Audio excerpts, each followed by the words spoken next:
So, here we go. It was filled with childish frustrations and complexes. The police were searching for James Thomas,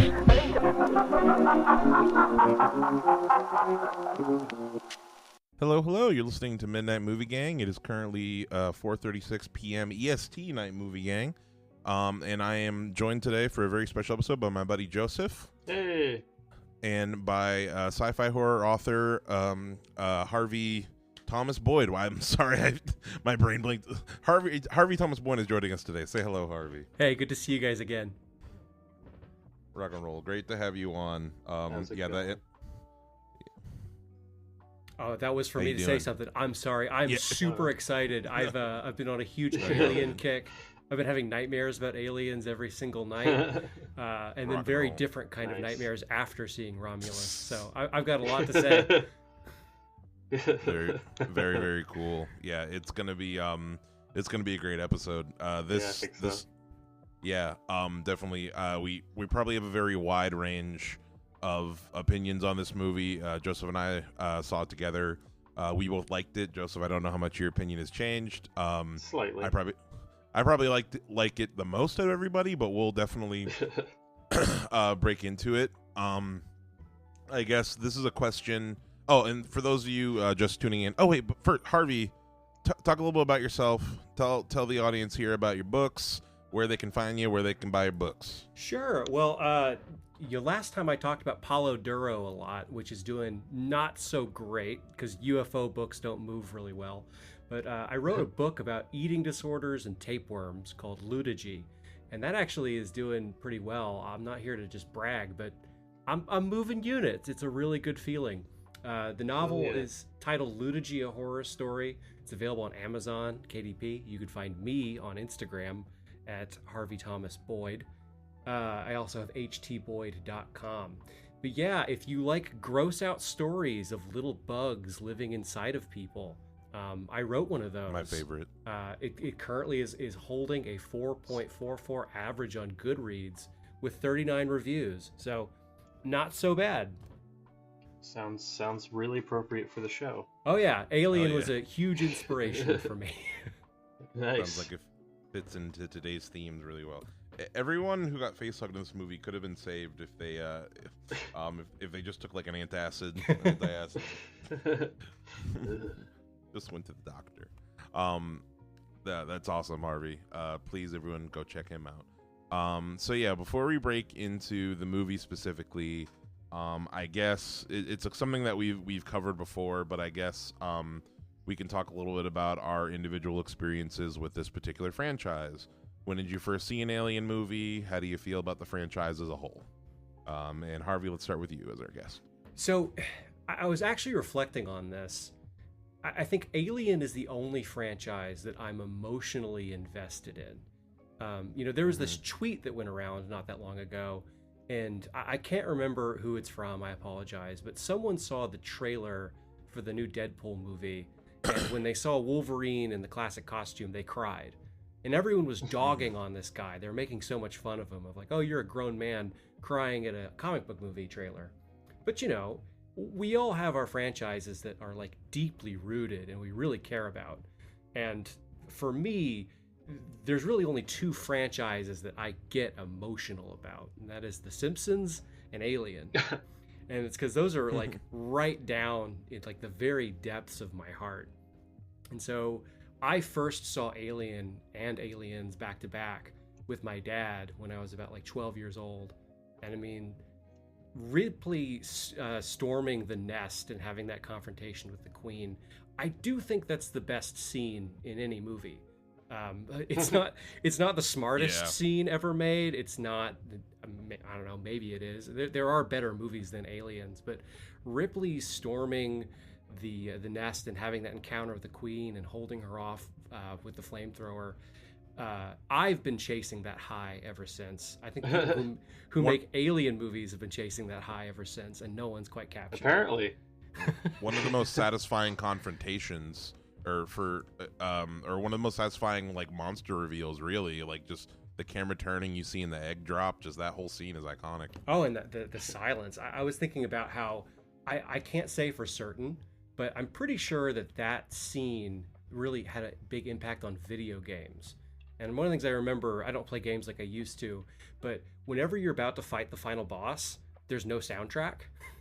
And I think that is a direct pull from Aliens, of how that is such a syrupy, sweet soundtrack. And then when she's down in that nest, you just kind of hear the wind and the alarms, and it's so perfect.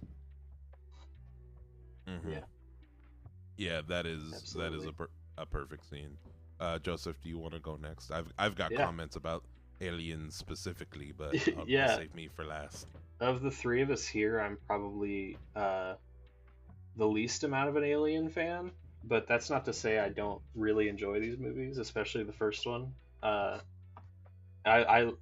really like the concept. At this point, though, I feel like everyone here can agree that there are more bad Alien movies than good ones.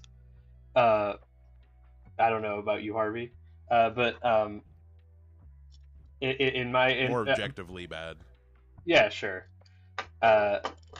But in my experience with it is I've only ever really watched them as an adult, and I like the first one a lot. And then I've seen all the rest of them with LC, who's a rabid super fan. Over the last few weeks, we Yeah. caught Joseph up. Yeah, and I like the concept of Alien a lot, and I like Ridley Scott, and I like the first one, and I like Aliens, and then the rest of them are pretty bad, in varying degrees of entertainingness, and Prometheus is like kind of teetering on being good, I guess.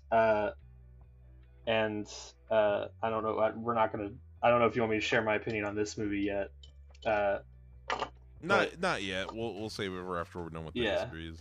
Yeah, in general, like, yeah, and I'd like just to piggyback off what you said, Harvey. I feel like Aliens is like one of the biggest inspirations in all media ever.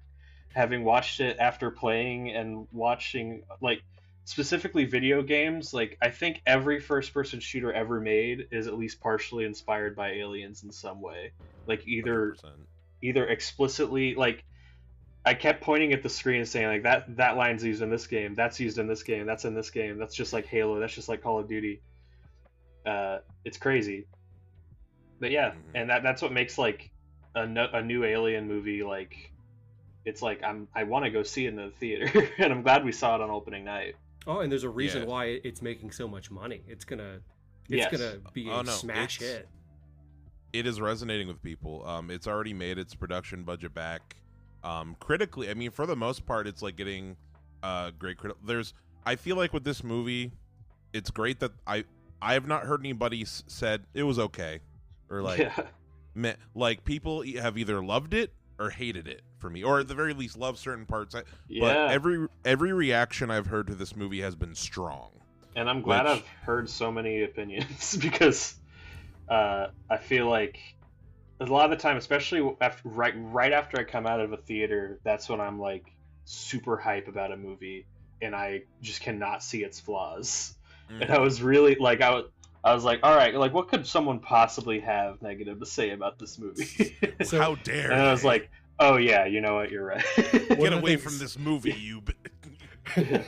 One of the things I thought was really funny is I've talked to like 5 or 6 people who had the exact same experience I did. And when I first got Yeah. out of the theater, I kind of saw it firsthand. It feels like everyone saw this in a pretty big group of like 4 to 10 people. And there was Yeah. one person in the group who hated it, who was just fighting for the rest of the night. And that was very much my experience of, I think I saw this movie with 12 people. Everyone thought it was a 5 out of 5.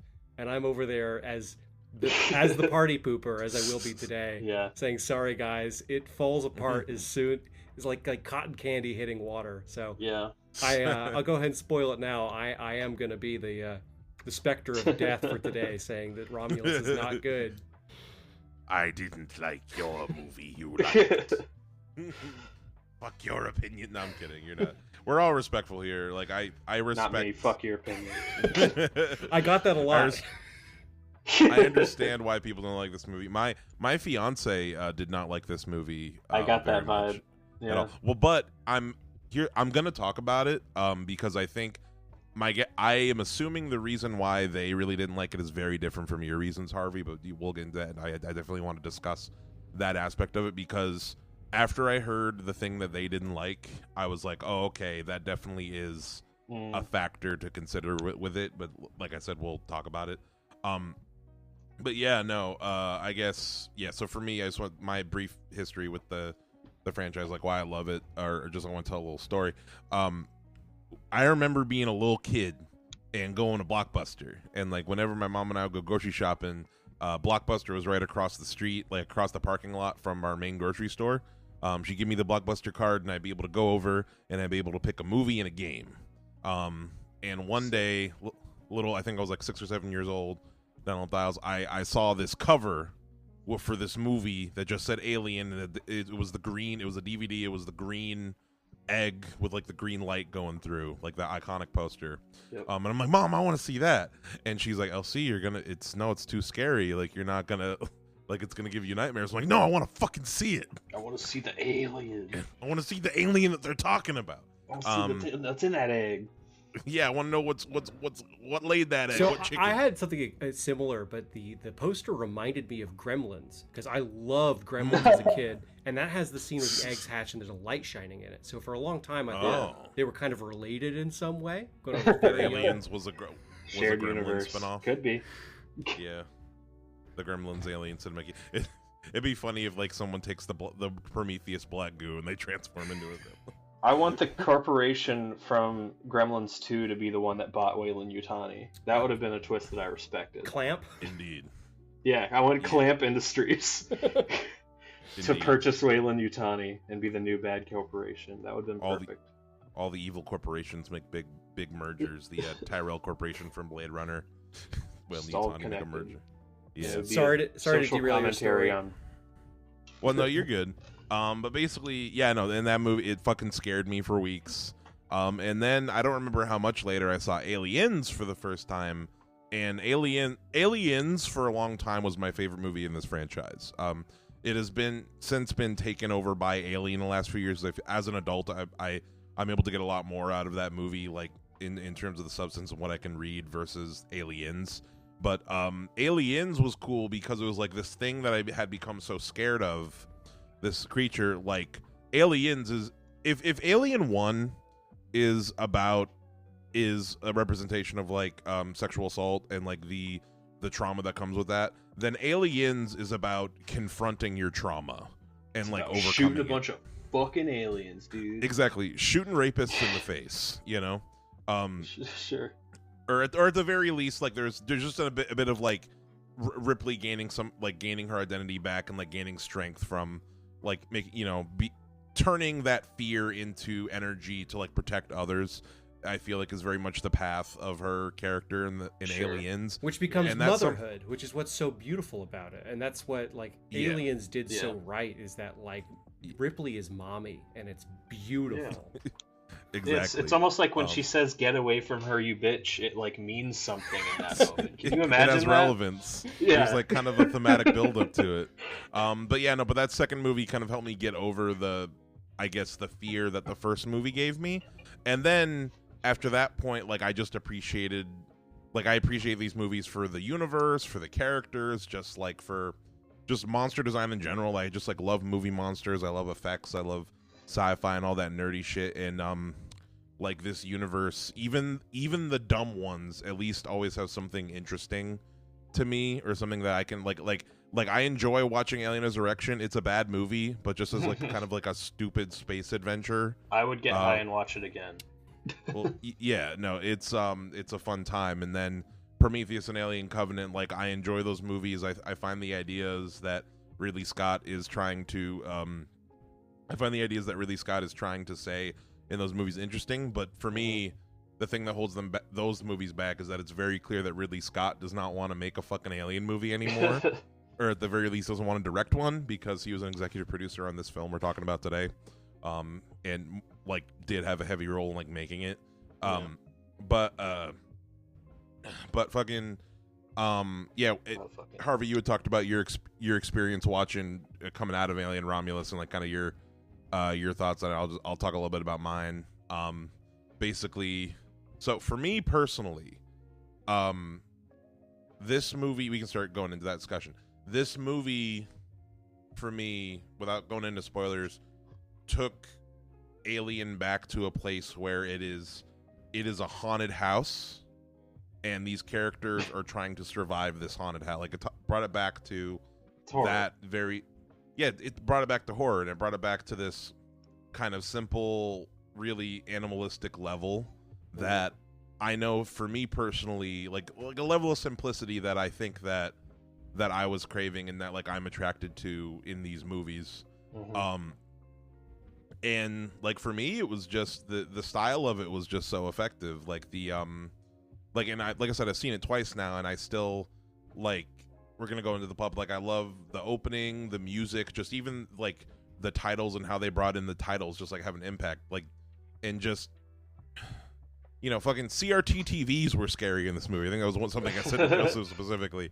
Like the first time, like all the cacophony of sounds, like it sounded like Fede Alvarez had like a soundboard of all the alien sounds and was just having a blast hitting them all off. Like, just the distinct sounds of like those monitors and the sound of keyboards in this universe, like it's all just like the attention to detail just like really brought me there. Sorry, go ahead, Harvey. I've got my review of it, my spoiler-free review, if that's kind of what you're getting at. I didn't mean to cut you off early. No, you're good. Hit us with it. But this is both my compliment and my insult, and I put some time into this. This was a 5 out of 5, 10 out of 10, A++ VR experience. And so if someone gave me a VR headset and said, hey, we made a VR Alien experience, I would walk away saying, man, that was so cool. The costumes were great. They played all the hits. They played all the hits. The creatures looked amazing. I thought the station was really cool. And not just that, there were little details. There were parts of the set that were very clearly one-to-one references to Alien Isolation, which only people who are obsessed with Alien Isolation would know. And I was like, man, that's a visual... That's the save point. That's the hand charger for broken electronics from Alien Isolation. So that, and then the shoes. That's cool. As subtle of a detail as the Reeboks and the Converse were the nods to the original Alien. I loved it. The Reebok sneakers. So there's all this stuff that was so perfect and so beautiful on a visual level, but I thought the script was dog shit and it wasn't an actual movie. And I just don't feel like it had anything to say. Ripley storming that nest doesn't just look cool. She, especially if you're watching the director's cut, she has lost her own daughter and now she is rescuing her new daughter. It's this beautiful statement of motherhood coming out of this symbol of sexual assault. H.R. Geiger's monster designs are deeply sexual too, and you have these motifs about how, on an economic sense, companies kind of sexually assault the working class in a way almost. So I think Alien is something very profound and has a lot to say, and Romulus teed me up in its first act to feel like it was going to have a lot to say, and it just didn't. It just kind of became The Force Awakens of just hollow. So that is both my big compliment and my big insult. All right. And I would piggyback and say it's less Force Awakens for me and more like Rogue One, Alien Rogue One. Alien. Where I had a really fun time watching this movie. I would have a really fun time watching it again. But I would say that it sets up something really interesting at the beginning, and that just kind of becomes like, all right, and then let me show you all the cool shit I like about aliens. It's like now we're gonna have a scene where this happens, and it's a cool scene where this happens, and it's very effective and fun horror with some really cool visuals and iconography, and the sound, the music is great. I love the way it was shot, and I like the cool little practical puppet effects and stuff.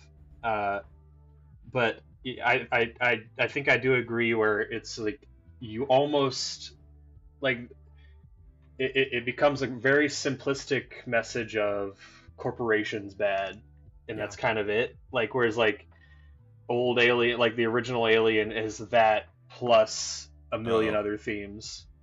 What happened? We lost you cut out for a second, but I think the Squadcast got it. But yeah, I got what you got me. I got Picked what up you what I put said. down. Yeah. I was Shitting picking on your favorite movie of all time. I was picking up my favorite movie of 2024 now. I don't know if it's my I had a great time. I will say this. When we first watched it, I was like, this is my favorite movie of the year. And after my second time, I'm like, it's not my favorite movie of the year, but I still really like it. That is I want people to keep this in mind when we do episodes on movies I watched that day. Yeah. My opinion's probably different now from a lot of those in those other episodes. I never write my Letterboxd review the same day I see a movie because I know that I'm gonna like overrate it because like after thinking about it. But as far as this movie goes, I want to now defend this movie because Harvey, personally, I respect what you said, but I do disagree with a little bit of what you said as far as like you know, yes, it has the same themes of the original Alien, which is like companies bad. Of all these movies, which is yes, company's bad, but I think there's more going on here in terms of like what it's about. Like for me, so I like looking at interviews. So like I've been watching a lot of interviews with Fede Alvarez, and he's talking about what kind of like the things that he baked into this movie and like what he saw. So like what I took away from this movie when I watch it, or like what I feel, is that like beyond the creatures and beyond all the themes of like sexual assault and the fear of pregnancy, which I think this movie goes more into, I think that there is definitely Fede's trying to speak to the kids. He's for me, like he's trying to speak to the Gen Zers who like are like particularly like in America, like I'm as an American older Gen Zer, like he's speaking to people who feel as though there is no hope. I am not going to, like, no matter how much I work, no matter how much I do, I am not going to make a successful life for myself.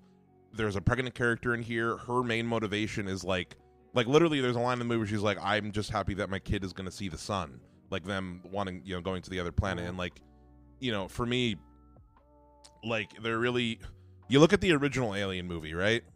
Those characters and what they want and like what they talk about in terms of, like, they want to be treated fairly by the company. Like these are like older characters who are talking about like, you know, we want to be fairly compensated. We want this company to care about us. We want us to work together. Whereas like, and that was the kind of the message for that generation as far as like, yeah, stand up for your rights in your workplace, unionize. Like that was kind of like, I feel like a lot of what was being said there. Whereas now in this movie, they're like, you know what? The system's broken. Fuck it. Let's just go somewhere. Like, let's leave. Mm-hmm. And I feel like there's a lot of that sentiment amongst the target demographic that Fede, which I think he's going for, like the Gen Zers, like young people, like entering the workforce type deal. That's to me who I think they're speaking to here. And I feel like with all these characters, like I feel that sentiment. It's like, yeah, they like specifically there's a scene where they're looking at, like, they're talking about their parents, like, we don't want to end up like our parents. And you see these older miners who have been there for decades, and, you know, they see, like, how terrible things have been, and they don't want that for themselves. They don't want that for their children. In the specific case of Kay, it's kind of why Kay is one of my favorite characters in the movie.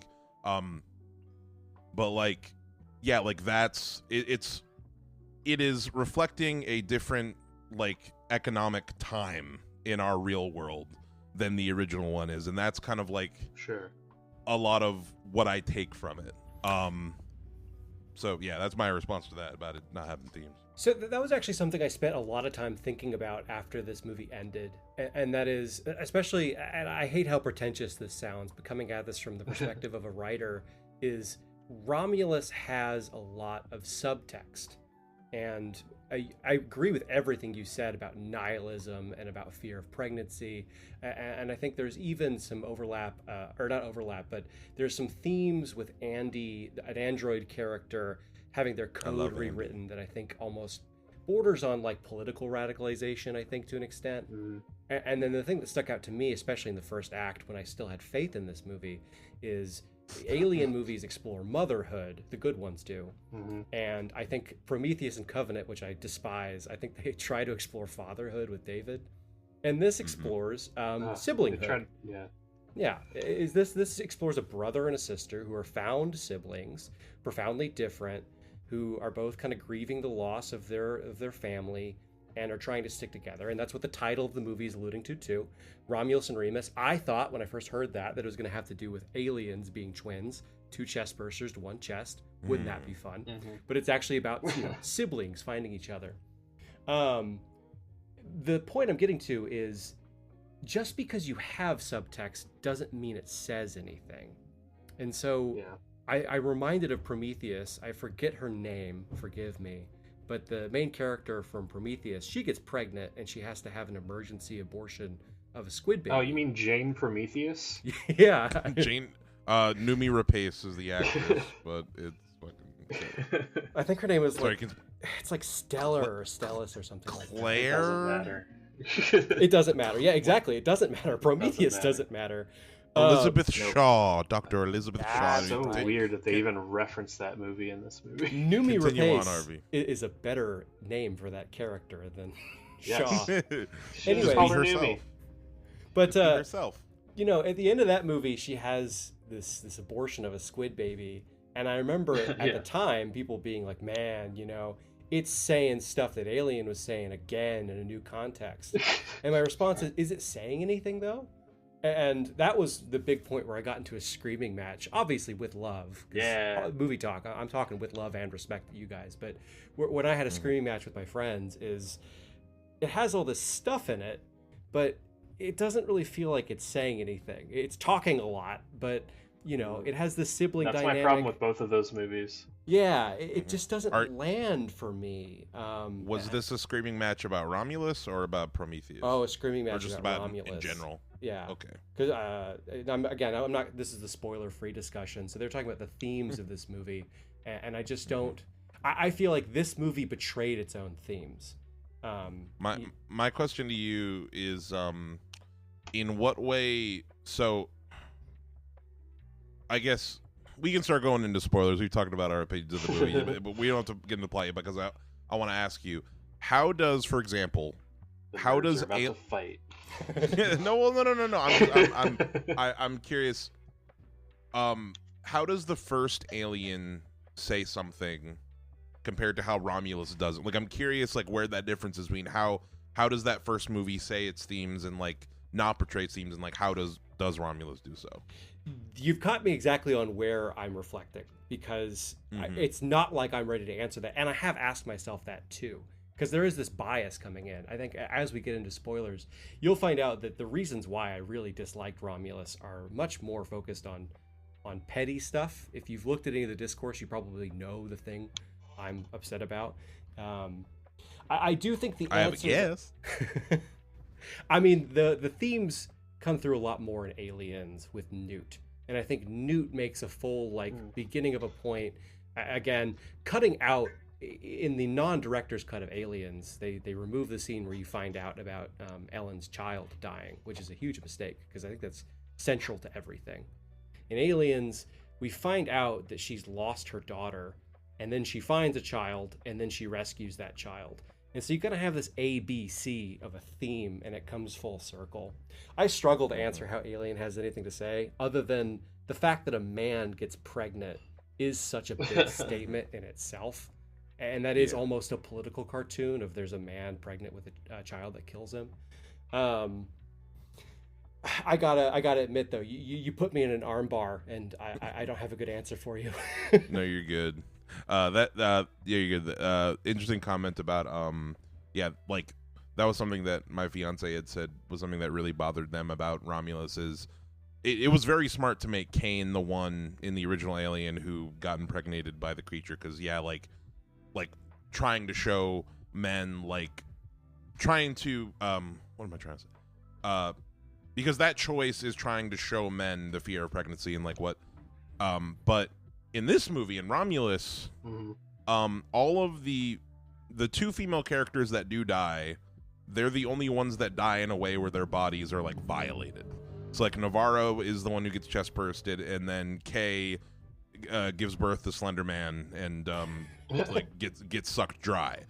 But the male characters that die in this movie just get killed easy, or I say easy, in less sexually violating ways. ways. Yeah, well, that could not support horrific. the theme. the asshole British man gets acid killed, and that shit was badass. But it wasn't like a violation of his body in the same way. You know what I mean? Like it's not sure. and then the other guy just gets like eaten and torn apart by the Xenos at the end. And that was something that bothered them, and that's something that I view as like a fair critique. Is like that choice to kill those characters in those specific ways. Like, yeah, it does kind of take away from a little bit of that like Ridley Scott thought ahead on in the original. But something I want to bring up, and I think I have the answer to your question, Harvey, or maybe like a piece of the puzzle. One of the reviews I was looking at of somebody who didn't like Romulus explained that like how he saw it is, or like how he explained it was like, you know, there's character and there's characterization, right? Like character is like what the characters want, what the characters need, and for me personally, even though I don't really like a whole, like I only like two characters of these really, Andy and Rain, and then I do like Kay, but Andy and Rain are definitely like the heart. Yeah, I'm gonna be honest. I don't really remember anybody but those two characters. Yeah, no, it's all good. And there's a reason. It feels like because like honestly, I felt like no need to take an interest in any of these people except for these two main characters, because it's like this is setting itself up as a slasher movie, and I know that like all of these people are gonna die. I just don't know what order. That's literally the only thing I don't know. Yeah. Except for these 100%. Two who we've actually emotionally invested in. Yeah. No fact, and there's a reason why we feel more emotionally invested in them, which was what I'm getting at, is that so the characters, like we know what the characters want. They're all poor. They want to live on a planet with a sun. Kay wants her child to live a prosperous life. Like we know what they want, and for me, it's like, okay, that gives me a reason to care about them, but the characterization piece is what I feel like is missing. It is what is missing from most of the characters in this movie. And by characterization, I mean, like, look at the first Alien. We hang out with the crew of the first Alien way before we get to any of the creature shit. Like, we're hanging, like, we're having breakfast with them. They're, like, talking shit about how shitty their jobs are. Like, they're being like, hey, are we going to get paid, compensated for this? You know, like, we see them in their natural environment just behaving like normal people, and just like we but we don't necessarily know a lot about like their backstories. Like we don't know where fucking Yaphet Kotto, I'm forgetting the character's name, like we don't know like if he has family back home. We don't know what his needs are, and like a lot of the characters in that first Alien are like that, where like we don't know a lot about them, but since we've spent this time with them, we know them as people. It's like coworkers, you know what I mean? Like so as far as like have a response to that too, and this is going to be a lead up about Alien. I have a really controversial opinion. I don't think Alien is boring. I think that it is definitely a movie from the 70s. I don't think it's boring either. But yeah, I think everyone here agrees. It's got such interesting sets, and I think that part of what makes Alien and Aliens work is that like you're attached to people, and unlike a slasher movie where it's a bunch of assholes who die, it's a bunch of people you like, and they're being kind to each other, and they just kind of seem like normal everyday people, and you don't want bad things to happen to them. And so if someone gave me the script to Romulus, I would say, you know, the first act could have been 30 minutes longer. I was disappointed when they get in the spaceship and then they're immediately at Romulus, which is a space station if you haven't seen it. It's half the space station. I liked the performances, and I liked that these characters had things going for them. If I could fix Romulus, I would add 30 minutes of hanging out, having dinner and breakfast with these people, and I would take out 30 minutes of Fast and the Furious gobbledygook.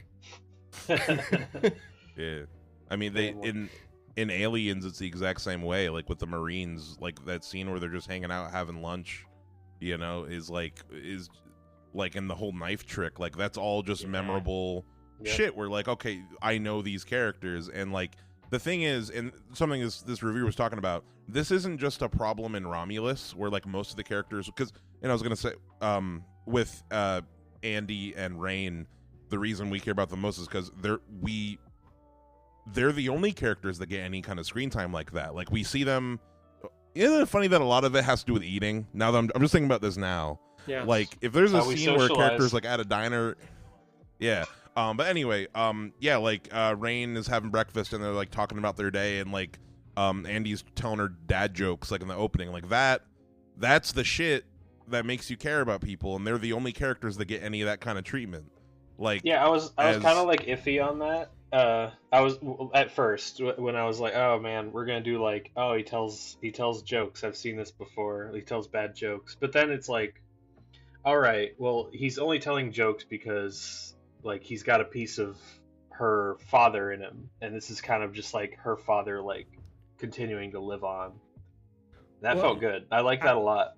I hope this isn't offensive to say, but a lot of times androids are used. I mean, there's been academic writing on this. Androids can be transcoded and autism coded, and that's just a storytelling trope. oh, this character Yeah. was hella autism coded. Yeah, I thought he actually- was just an autistic man before I knew he was. a robot. And Yeah, so exactly. again, I talk about enjoying the first act of this movie. When they first introduced the bad joke thing, I thought it was awful because I saw that in the Last of Us TV show and I didn't like it then. But if you've spent time around like different autistic people, that is like a thing that certain autistic people will do, is they kind of get caught up in like jokes as icebreakers, and they tell a lot of bad jokes. So actually, I found that really charming, and I like that about him. And again, I'm kind of repeating myself now. There was so much in that first act that felt like a movie, and I was just so let down that the more this movie went on, the less it felt like a script and the more it felt like a video game. And the more it felt like a let's play, like one of those Oh my god, like, yeah. one of those like fucking Star Wars Fallen Order the movie, and it's just all the cutscenes cut together. The yeah. the tracer like auto aim gun. It really felt. I feel like I think I did lean into you a couple times, or lean toward you a couple times. You and I did was say "Oh, like, man, what is this video game bullshit? this video game ass movie?" Like the zero G shooting around, like it's literally just it's video game concepts. That like they don't, and if we're talking about, it makes us like, if we bring it back to talking about themes, it's like what does any of this have to do with any of this? Or if we reach the territory where I can just nitpick. I suppose That's the whole so. show, dude. Yeah. Okay, so one of the things that's weird about the Alien movies, and have you guys watched any of the YouTube videos about the original Alien 5 that got scrapped? I don't think so. It looked really bad, but what it was going to sure. be is it was actually just going to be Alien 3. It was under the production code Alien 5, and it was going to be directed by Neil. Oh, is that the Neil Blomkamp? Oh, one? Alien Yeah. 5. I thought, for some reason I thought you said Alien Vive, and I'm No. like, yeah. HTC Like, Vive. Yeah, the HTC, like what, like a VR Alien game? But yes, I know about Neil Blomkamp's Alien 5. So that movie looks It does look awful bad. too. And I watched the concept art for it. It's one of the few times where I looked at like a big canceled movie and I was like, oh, the studio was right. This would have been abysmal. But it wanted to take the franchise back and just be Alien 3, of just have them safely land their life craft and go forward 20 years. They were gonna live in a biodome, right? But as they keep making these Alien movies, they add stuff that gets like stuck. Alien 3 added all the Jesus stuff, and I'm not against a movie having religious imagery in it. I'm not. But like Alien Aliens, they really have nothing to say about religion. And then That's my problem with Prometheus and Covenant. It's just like, what is this? What does this have to do with these? Like, it just feels like you're trying to shove a square peg into a round hole the whole time. And so this is, again, all of this is to get back to a nitpick. In Alien 1, 2, and 3, an alien has acid blood, and that's really cool. And if you blow up an alien too close to you, the acid will burn you. But when you get into that alien resurrection territory, that a dead alien can burn through 15 holes in the outside of a spaceship, that's really stupid. And that is one of my problems. I wonder what he's about to say. Yeah. is that it's like some of its science is really bad, and I know it's aliens that grow out of people, but one alien's blood should not be enough to go through 15 floors. That just doesn't. That boggles my mind. Yeah, and that, honestly, it hasn't really been the case in like any other Alien movie either, has it? Just Resurrection. It's a weird Yeah. thing that Alvarez. In the first. Yeah. Sorry. Sorry, no. Yeah, in the first movie, it's just we see the chest burster drip when they try to cut its lip, but it only goes through like 3 floors. Yeah, that's what I'm talking about. Like in every other movie, you can kill the alien blood kind of goes down like a couple floors, but in this, it's like no, it's going down all the way to the outer hull, which for some reason also is affected by the artificial gravity.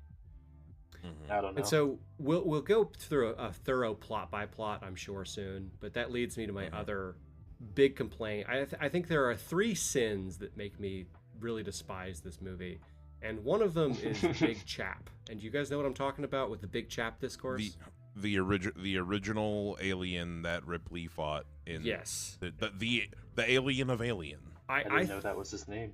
I thought that's his internet that. nickname. That's his internet nickname. He's a big chap. I thought it was a Big behind the Chap. scenes nickname. That's what they called him on set.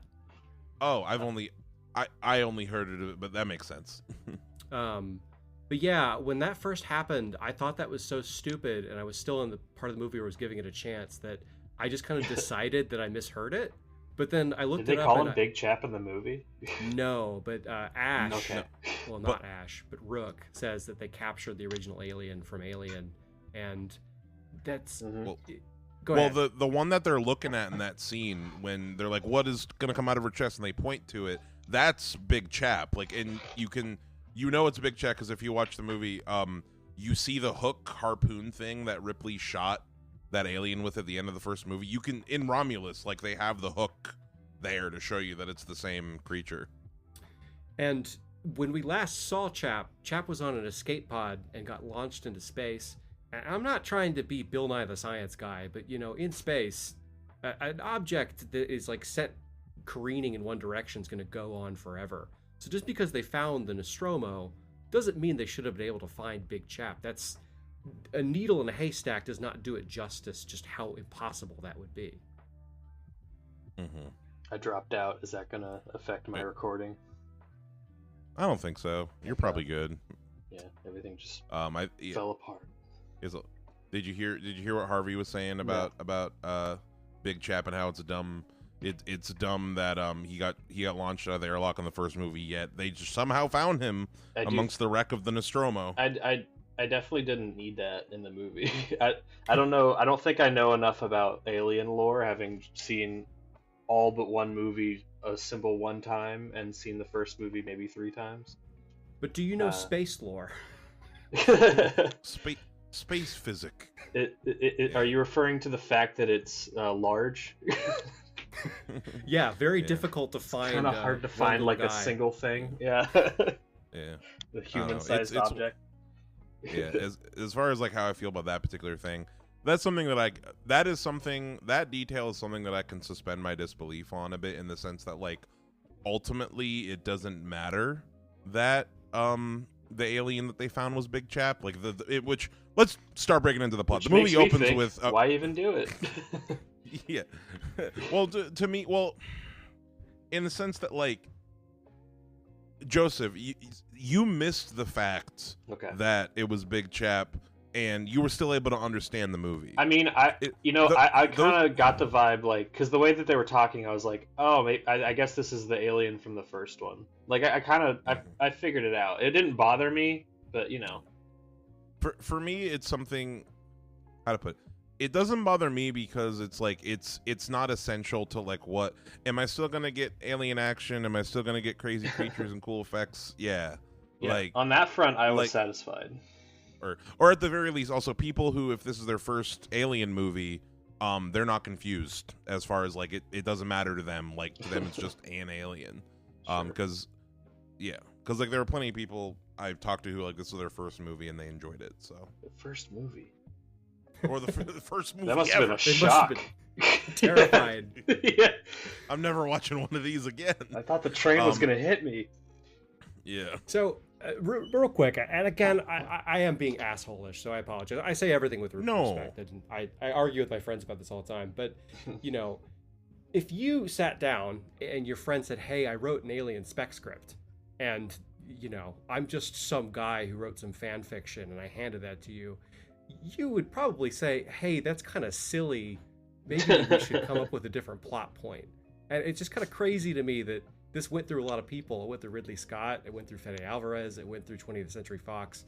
And no one at any point said, that's a little bit too silly for a grown-up movie. The movie's a little bit indulgent. I will give you that. That's a good word for it. Yeah. Mm-hmm. Yeah. I'm sorry. Am I getting too heated? No. You're good. You're good. I'm This not. is how he thinks and processes his thoughts. Trust me, it would take a lot to offend me. Yeah, no, like I don't think verbally. I think in images. As far as this particular plot point, like the one in my head, the conceivable and this sounds dumb because it is dumb, but here's how I'm thinking about it. In Alien, right? Ripley launches Big Chap out of the back of the ship, and she's flying away from the Nostromo explosion, right? It hits the wreckage. So, it makes sense to me that, like, if he's launched out of the back of the ship, which is facing the remains of the Nostromo, it's going to hit some debris, some pieces of the Nostromo that just got nuclear exploded, and maybe because of that, it's going to, like, float around. Matter is attracted to itself, you know what I mean? Like, if you put like two objects out in space, right? Like literally just place them in the vacuum of space and don't put any motion, or other larger objects. Yeah, or other larger objects, like they are gonna slowly towards each other, you know what I mean? I'm gonna let you have this one. It's dumb, and it's like it is the stretchiest stretch. We are in the nitpick section. Like, it's, you know, it's not a movie breaking.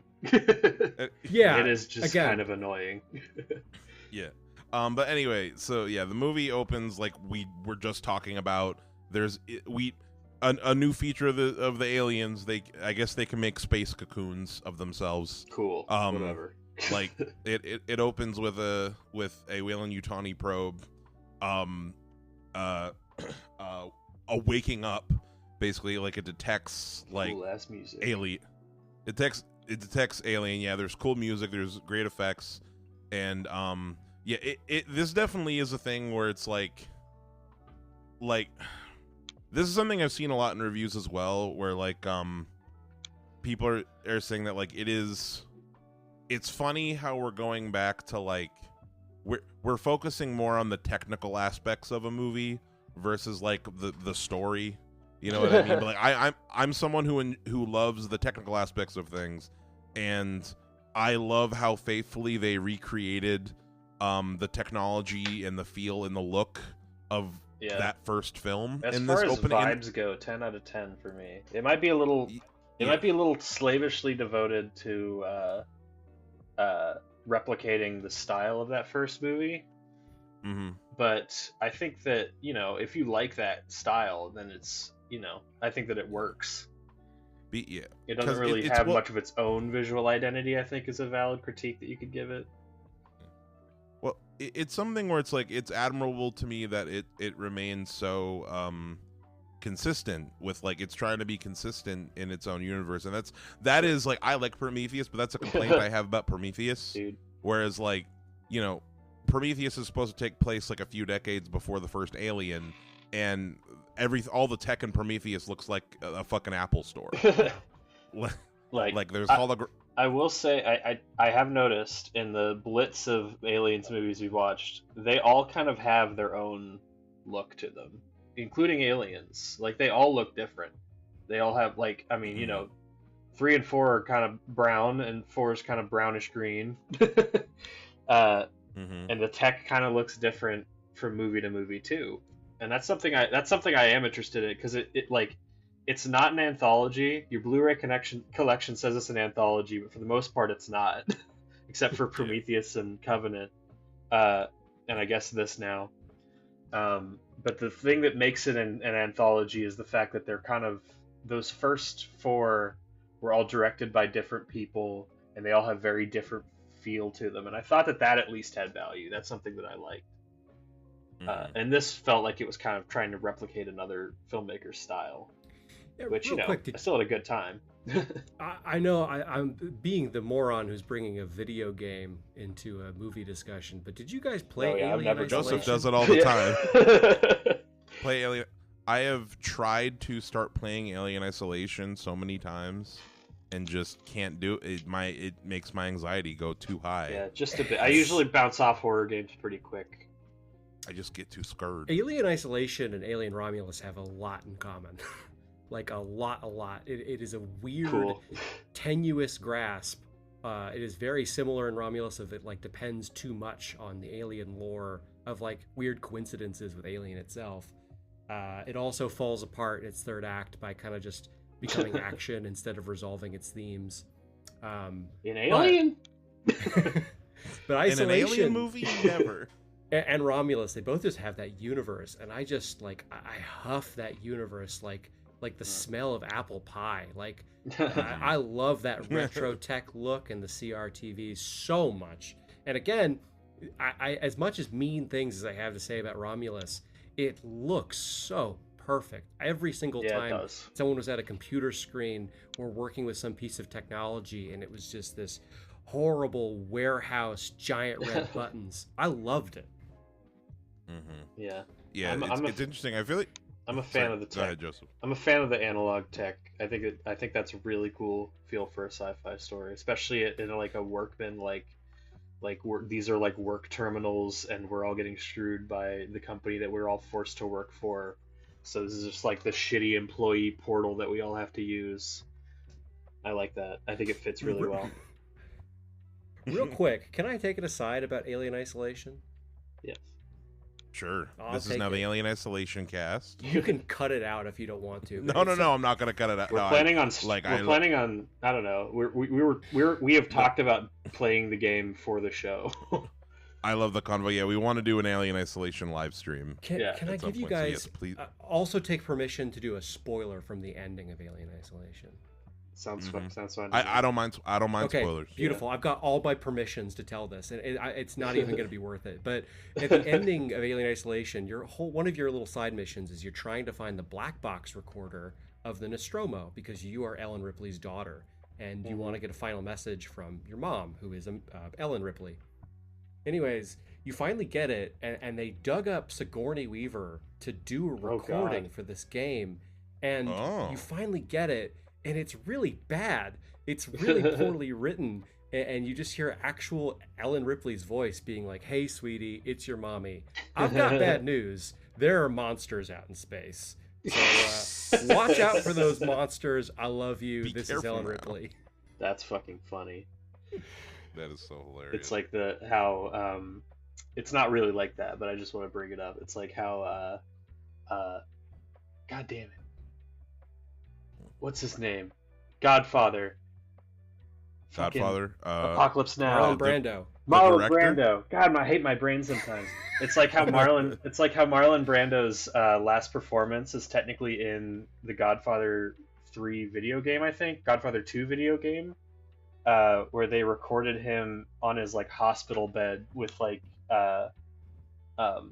respirators and shit going on in the background, and you could hear him through the door. And they like dubbed most of his lines in the game with a different actor, but his actual literal last performance on this earth is in a shitty PS3 game no one's ever going to play again.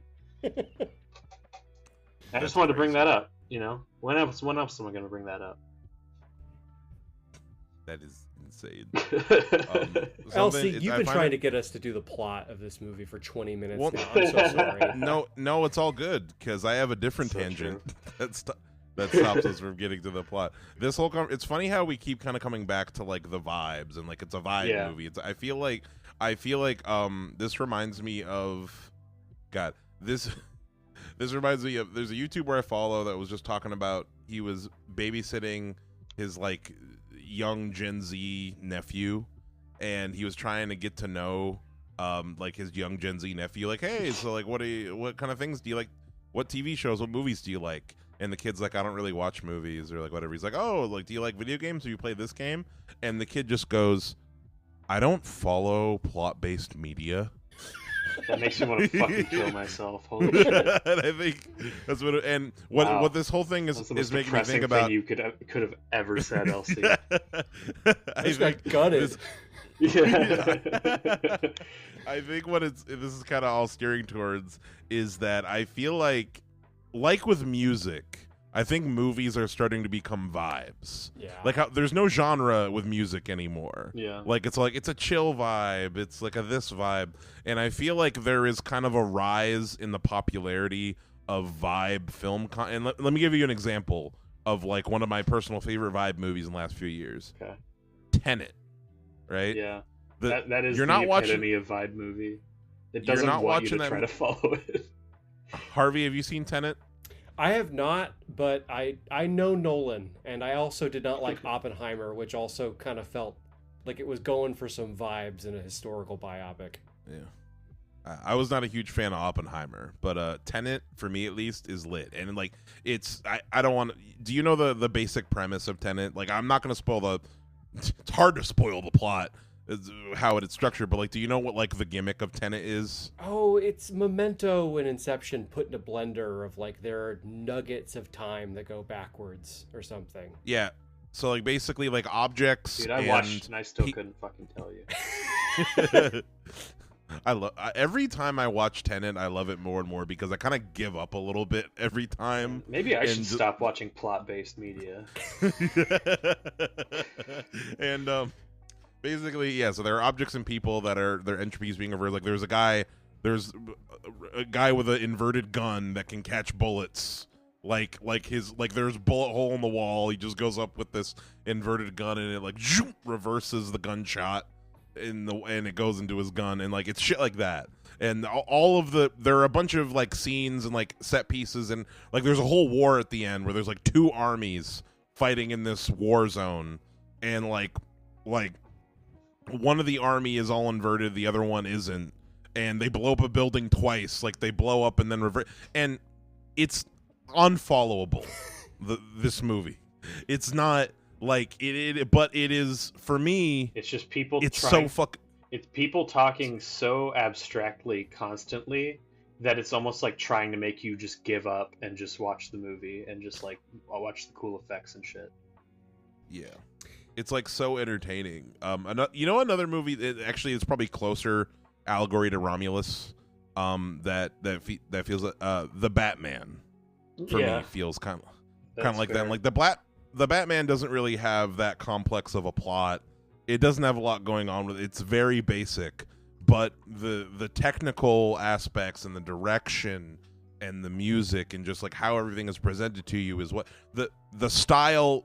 People talk about like style over substance. That's the trend. Yeah.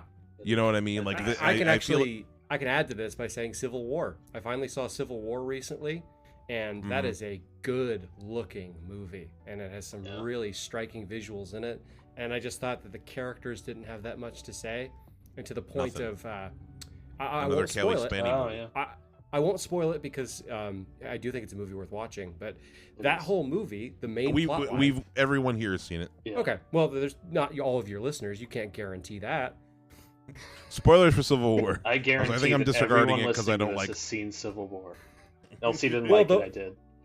The whole did. plot line revolves around an interviewer wanting to interview a character, and the final scene of the movie is this character gets in the room with this other character to interview them, and he delivers one line, and it's just not a very powerful line. You talk about a moment when a script should be blowing up in your face and really be powerful words, and the words are meaningless.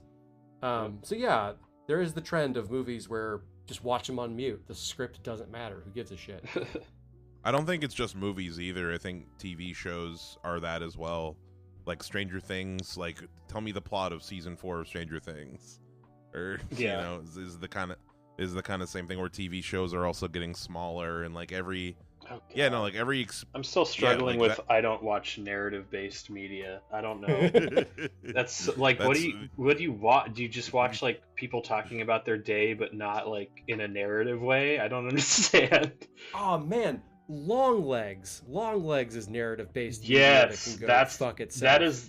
that is Indeed. the best example, I think, where it's like vibes over everything else. Like Yeah, the the vibes were vibes the on only Long good thing Legs. about that movie, I think. I thought Yeah. Long Legs was so cool. Again, as a VR experience, I had Yeah. so much fun looking at that movie. And then This is if our you Long just- Legs episode, by the way. If you sit down with that script. If you want to listen to what me and Deepty did along. Oh yeah, you guys did, yeah. Episodes. But I wasn't We there, have so it a long doesn't one, count. so- Just kidding. You should Yeah. go listen. Yeah. Yeah, you were right though. But yeah, as far as the plot of this movie goes, I mean, it is you could fit it in 2 sentences. There's a group of teenagers in a awful part of the universe on an awful planet where the sun doesn't rise. They find out that there is a spaceship that's coming into their orbit where they can get cryopods, and with cryopods, they can take long distance to a nice little universe where there's sunshine. They board this little Weyland-Yutani vessel. It is full of horrible nightmares, including aliens and a dead actor, and shenanigans ensue. We haven't even talked about that yet. That's because I get angry. I actually can't talk about it without starting to, like, my heart beating too fast. and Probably getting mad. probably my actual least favorite part of the movie. I thought about it. I think there should be a petition. And now 10 years ago people ignored that shit, but kind of the Snyder cut thing. There should be a no Ian Holmes cut of this movie. You could film it. The ashes to ashes, ashless cut. Yes, hire an actor, hire someone like Bryan Cranston for 2 hours to refilm those scenes. There and was have a new android. For people who haven't seen it, we had the actor who plays Ash in the original movie, the destroyed android. He died in 2022. Yeah, Ian Holmes, dead. He is in this movie as a horrible deepfake on an animatronic. When honestly, androids can look like literally anybody, any actor. So there's actually no fucking reason for them to have deepfaked a dead man onto an uncanny valley half-dead android, aside from just member berries. So I was talking to a friend about it, and they asked how the alien was. I started complaining about the Ian Holm thing, and they said, "Oh, so it's like Princess Leia in the Star Wars movies." And I said, "No, because they kind of hid that from you." And Yeah, so because you Princess first Leia was in see- it for 2 seconds. Yeah, when you first see Ian Holm as Rook, who's basically just Ash, you assume like, okay, this is bad, but this is like one little detour in the movie. We're not going to have to see too much of it. He has so much screen time for a dead man. He and is a He's a main character. character. Yeah. Yes, like He's- third build. He's kind of the antagonist of the movie, really. Yeah. Yes, Like he's the one directing Andy. He's the one that Yeah, I is, like, remember trying to get them to save the Prometheus goo. I saw him and I was like, "Oh my god, is that Ash? Oh, that's funny. That's a fun little Easter egg that he kind of looks like Ash." And then they turned him on, and I'm like, "Oh no." I Yeah. disagree with it. And that's where my real hatred of this movie comes from. It is that section because that can't be the future of film. We can't have dead actors leading movies. And we will, I though. know this is crazy over dramatic, but like I want to go stand before Congress and say, "Hey, I don't care that his wife said this was all right. This should be We, illegal." as a society, cannot have this." For me, it's the equivalent of like they might as well have gone to his grave, dug up his bones, and Weekend at Bernie's on screen. Like it's literally the same thing for me. Like This is We what it's used gonna to be. I'm sorry to say. Disney tried to recast iconic characters once. Solo, a Star Wars story. We got a young Han and a young Lando, and it's just new actors. And that's what they should be doing with like legacy. If they want to bring legacy characters, Which was completely into IP unnecessary content. in this movie, by the way, because it's a different no, character. it wasn't needed. It should have been someone else. Like I also think that scene is like everything about that is like awful and like morally terrible and just and I Repugnant just agree is that the word being you're looking for. yeah, but even just Ghoulish. removing the disgusting parts of that, it just wasn't necessary in the movie. They just didn't need that. Like, literally just be like, oh, there's a dead android on the ground. Yeah. And then they plug the chip into Andy, and then Andy knows everything that android knew. Because the only... Yeah. And I'm then sorry, he I'm can sorry, be I'm the sorry. antagonist. That's what I was thinking is if someone gave me this script and said, "Hey, punch this up," I would have had one of two things happen. I would have had Andy be kind of like possessed by Ash, which would have been interesting. You would talk about like the human characters have aliens inside them. Our android character has an evil android inside him. The other thing I would have done is I would have just done the David thing again, and I would have had him find another Andy android, and he's like, he's having to face off these two sides of himself, of like finding a true family member, and that he has this twin. It would have played off the twin motif too. There's a billion different creative things you could do instead of having a dead man talk to us in really, really bad effects that will look. It does not look a good. year Yeah. down It looks, it's horrible looking. Like it's and I was like, all right, well maybe they're going for like it would be kind of Uncanny Valley because it's like a half broken android, so it's like they're deep faking on. From what I could tell, it looked like they were deep faking onto an animatronic. But it honestly, like it didn't look like that. It just looked like a bad effect. They just had another stand-in actor, and then they deep-faked on top of it. Before you get into your point, Harvey, I just want to say, with what, like, if they wanted to still have this character in there, what I would have done is, like, have him kind of look like Bishop in Alien 3, whereas, like, he's hella fucked up. Yeah. Like, he's all destroyed, like, looking... He's a full-on animatronic. Yeah. Yeah, just like a full-on robot. Like them having it be Ian Holmish still's a little gross to me, but it's not this like digital Frankenstein monster that keeps popping up. I've imagined myself arguing with Fede Alvarez a few times, and I imagine that he saw a cut of how that looked, and people said, "Hey, maybe we should do something else. This looks bad." And I imagine him saying, "No, it's in the Uncanny Valley. It's kind of cool because it makes it creepy." That's it makes me the angry. First thing I thought, yeah. Damn, that sounds like exactly something you would say. So really hard to get over it. So watching that movie, it was really hard to keep enjoying it after that scene, just because it's one of the few times where, and it's interesting, I recently rewatched Alien 3, and there's a controversial scene in that movie that made me feel like I was watching something criminal. We talked about it. I think, yeah. We talked about it on the show. The cutting at length. And then I get to watch Romulus, and once again, I feel like I'm watching not just a bad scene in a movie, but something maybe criminal. Should I, like, go to jail? So, are you talking about the... Sorry, go ahead. Oh, you go ahead. I apologize. Well, I was just asked, were you talking, is Ash the criminal thing, or is there a different scene in Romulus you're referring to? So I said there's three things in Romulus that I found. I guess it's the Ash thing that's criminal. The three things I really disliked were the Ash thing, and then if we're open to talking about that fourth act, the one place where I feel really, justified is even the people who liked this movie did not like the fourth act. And I got a lot of opinions about that. Yeah. We can definitely get into it. I would like to. We've pretty much talked about the first part of this movie, and not like up to. We've kind of been talking about the first act ish overall, and before we continue on, I do want to get y'all's opinion. Like we kind of touched on it, but like, how do we feel about? We don't have to talk about most of the other characters, but how do we feel about the characters introduced thus far? Like, what do we think about Rain? What do we think about Andy? I mainly want to talk about Andy.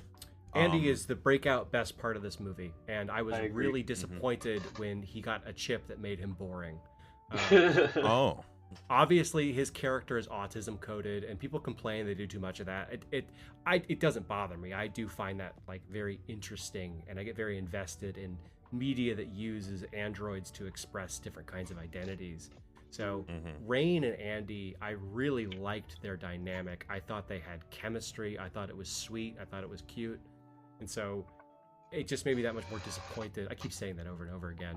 I liked them, and then I liked the other characters too. I thought Handsome Man, our new Hicks, was a little bit boring.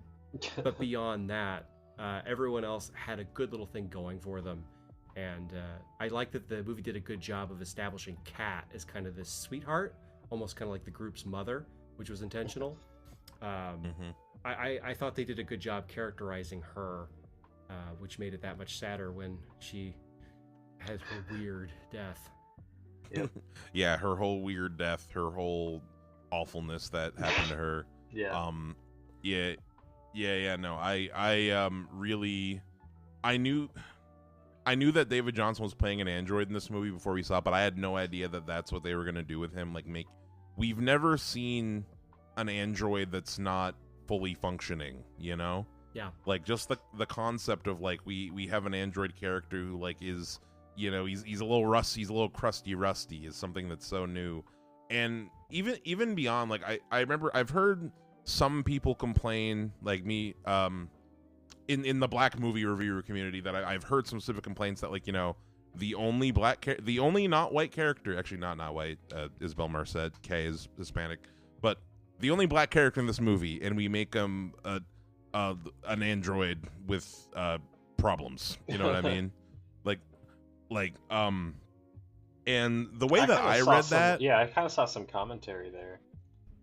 Yeah, the way that I read that was like, and this actually kind of ties into earlier you had mentioned, what if you found another Andy droid on the ship as opposed to Ash? The reason why I don't think that would work is that the way I read it is that Andy's model, and they say the movie is like, he is specifically an android designed for these mining colonies. Yep. Like, he is like a lower level android, like a construction droid, quote unquote, that, like, your purpose is to be in these shitty mining colonies with all these shitty poor people. So they make him look like make him look like a black man. Sorry, go ahead. No, and that is one of the lines that stuck out to me, is actually brilliant. Is I was having a hard time focusing on what Ash was saying because he looked so terrible. But he looks at Andy and he says, "Your kind built the colonies." And you want to talk about a line in a movie having resonance. You know, not a lot of stuff in this movie reached out and said something. That said something. He looks at the black character and he says, "Your kind built the colonies." And that was really profound. Damn, I didn't pick up on that, but yeah. Yeah, it's like, oh, is this movie going to say something about society? No, not really. Matches to my point.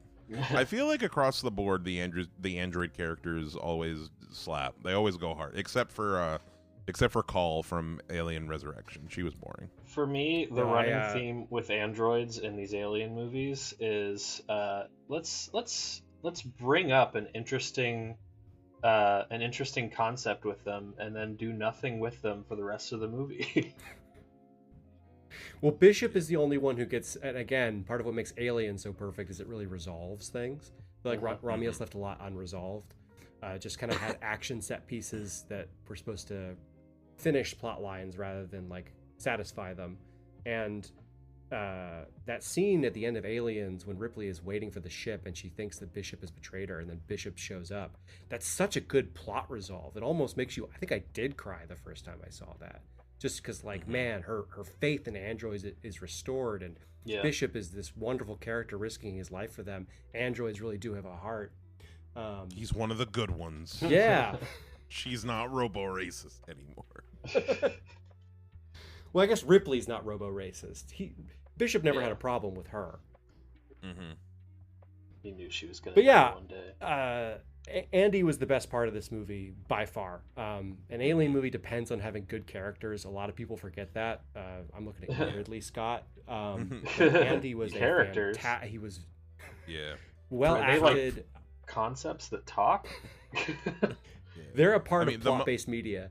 The scene that we can't, this is no longer a movie. We don't talk about plot-based media on this podcast anymore. This is so irrelevant talking about this.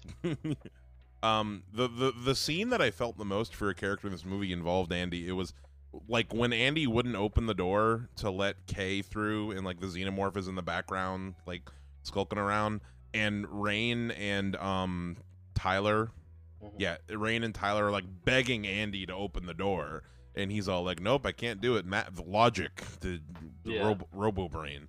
And you see like Rain slaps him, and she's just like fucking heartbroken, and it's like, yeah, damn, dude, like, you know, not making the human decision like that.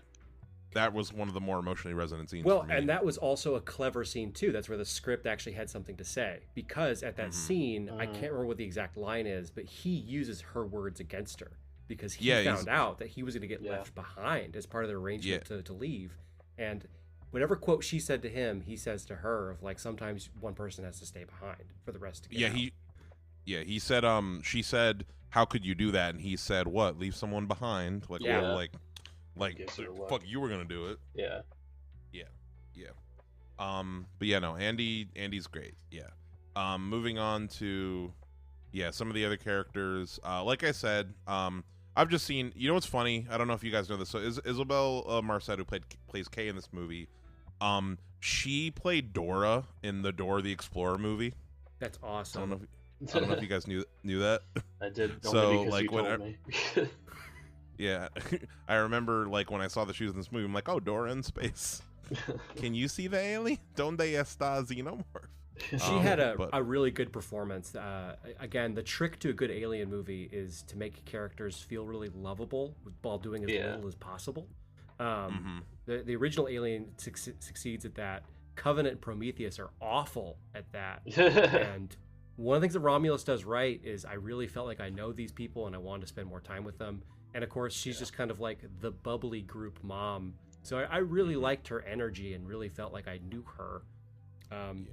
And now I'm successfully not saying the thing I've said every time of was disappointed when everything became action schlock. Yeah.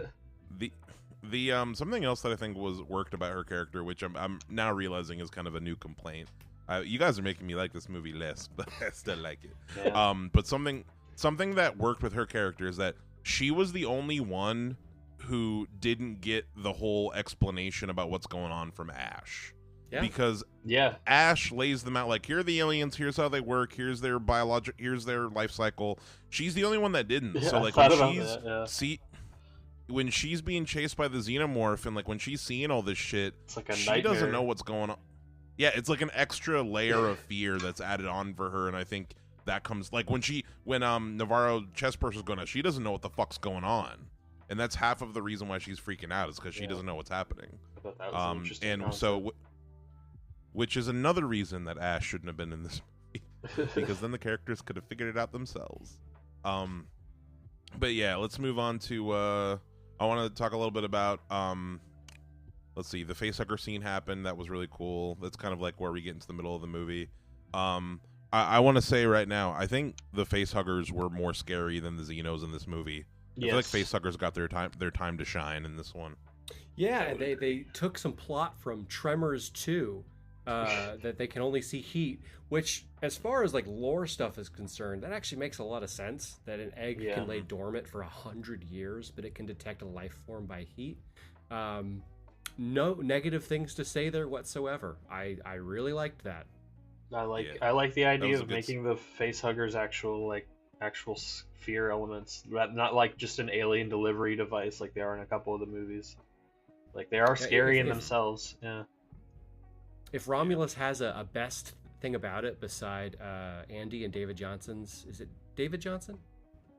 I think it's David Johnson. I keep wanting to say Daniel Johnston, but that's the Austin guy.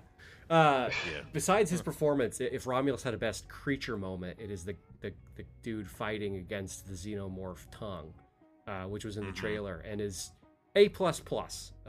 Again, just so fantastic. That's what I paid $5 to see. Indeed. I like that part when Andy just like grabbed the facehugger that was going to jump on Hot Man and just fucking threw it against the vent. it was really funny to me, just like sparks fly. But yeah, no, that was a great scene.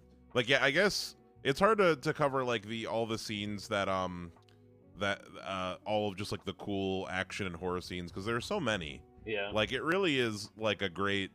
I think that's what it comes down to for me, is like it's a popcorn ride, like haunted house ride. Yes. Yeah, it's a thrilling ride at the movie. It's a slasher movie. I agree. And slasher movie in sure. space. So I think that's the elevator pitch. Yeah. So I think this actually takes me to one of my points that I wanted to make, because I think it's the appropriate time for it. But we get the opening, which is a little bit too rushed, and we get to know these characters, but there's some good character moments. We see Ash, it's bad. Then there's like probably 60 to 80 minutes of just action shit happening, and a lot of it's pretty darn good. It does start to get tiring after a while. Anyways, they get to a Resident Evil style laboratory that looks a lot like I think a very specific lab from Resident Evil 4. And at the center of the room, they have this giant tube of black goo.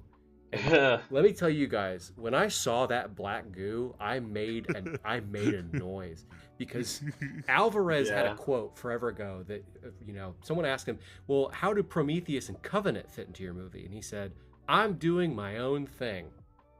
And when he said, "I'm doing my own thing," I took that to mean that I wasn't going to have to see magic goo and engineers. And when I saw that magic goo, I almost threw something at the screen because I thought we were done with that. Yeah, I rolled my eyes for sure.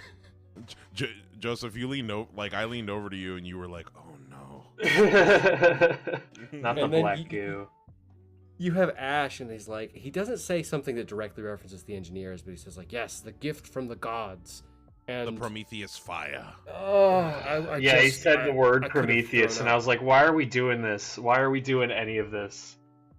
I thought we weren't acknowledging these movies anymore. Have you guys seen the video of David Lynch talking about his lunch date with George Lucas? Yeah, where he gets a migraine. Yeah, I fucking love that. He gets a migraine. He's like, this man keeps talking, and my headache keeps getting worse. Yeah, I started to get kind of a headache. I felt that way the second I saw that goo, and I checked out at that point. And I know, as I said at the beginning of this episode, Alien is the only franchise that I invest in emotions into. It is the only franchise I let myself get hot about. And I really thought that Prometheus and Covenant were a slap in the face. I thought Ridley Scott wanted you as the audience to feel stupid for wanting to see an Alien movie. For liking and Alien, Yeah. Covenant more so than Prometheus, because I think Covenant is such a hateful movie. It hates it's like, here's your fucking alien bullshit. You're fucking alien. At the end of the movie, here, you like the xenomorph? Here, the xenomorph from Alien. I remember that's how it feels. Covenant is one of the only movies I ever felt like was insulting me as an audience member. And so anything having to do with engineers or their magic goo just pisses me off. And so when I saw it show up in this, I was just like, what are you doing? I thought we were going to have fun. I thought we were going to go back to Alien and Aliens.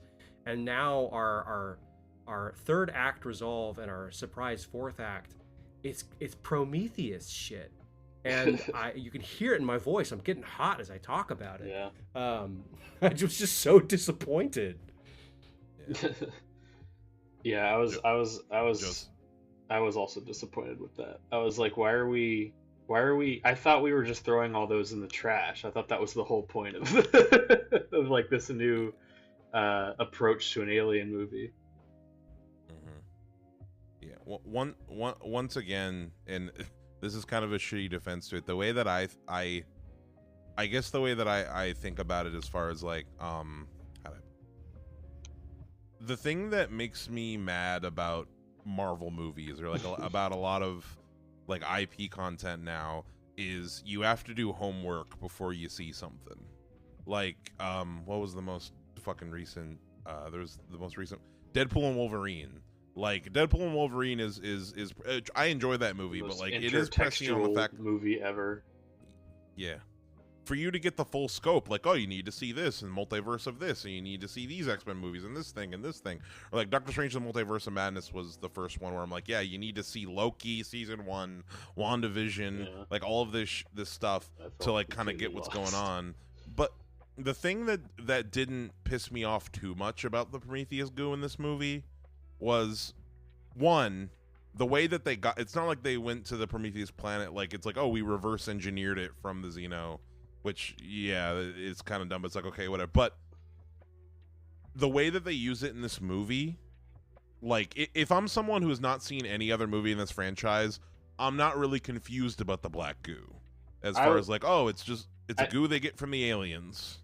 Yeah, I guess. I think I'm still, like, confused as to, like, why it's in the movie. Aside from just, like, a delivery device for the last big scare. It felt like it was pandering to Scott as the producer. Yeah, exactly. Like who is this for? Who really wanted to see more Prometheus shit? Like who wanted to see these movies? Like these movies, they're almost universally disliked, I think. So it's like, why are we acknowledging them? The one place where I was conflicted is I was very upset seeing that, but then they explained that Wayland Yutani is researching aliens to make workers live longer in the mines, which is kind of ghoulish in its own right. And that I actually really liked. I always thought the idea that Weyland-Yutani wanted to weaponize xenomorphs was a little bit silly and comic booky, but the idea that they're interested in alien resilience for genetic research makes a lot more sense. So there was this kind of this whiplash of liking it and then not liking it. I like the fact that as far as the black goo being here, I like that it had a different purpose in this story than it did in Prometheus and Covenant. Because in those movies, like, oh yeah, it's a bioweapon. That's all it is. It's a whereas in this movie, it's like no, it has a different purpose from the company. And as I wanted to say, this is a plot point they stole from Sorry to Bother You, Harvey. I don't know if you've seen that movie. Oh yeah, I have. Turn them into horses. Yeah, horse people, alien people. It's the same concept. Totally in line. Which that I'm going to talk about this now. Yeah, I'm going to talk about this now. Okay. So the creature at the end, and we can talk about the creature by itself in a minute, but the creature at the end has kind of an engineer face, right? Yeah. Well, yeah. Like it's got some in skin, and like it's got visual similarities to engineers. I was a lot of the reviewers were like picking up on the idea that like, okay, what if the engineers also use the black goo for a similar thing where like they turn themselves into the perfect organism by harvesting this chemical, this mutagen, and the engineers over time had turned themselves from more human looking guys into what they consider the perfect organism, right? And that's why like basically it's a scale of like there's human on one end of the scale, there's xenomorph creatures on the other end of the scale, and the engineers just found the perfect balance where they get all they were able to get all the benefits of the mutagen, but not but not be a horror monster from hell. Sure. But kind of make themselves immortal by accident too. Of like they are immortal in a genetic sense. Yeah, and that is the explanation for why the newborn at the end looks like the engineers, and that's why what Weyland-Yutani is really going after is like, okay, the engineers did it, and we're trying to rediscover like being able to turn ourselves into that, like they already did. You know. Yeah, that's one that's way. That's how I think about it. That is the strongest case for the inclusion of engineers in this movie. And it's the sorry, Josie, you cut out there a little bit, but for me, it's like, okay, that's a way that I can understand what's going on with the engineers and how we've connected to Prometheus in a way that doesn't piss me off too much. But also, like I said, for me, at the end of the day, I'm not thinking about Alien Covenant and Prometheus when I'm watching this movie.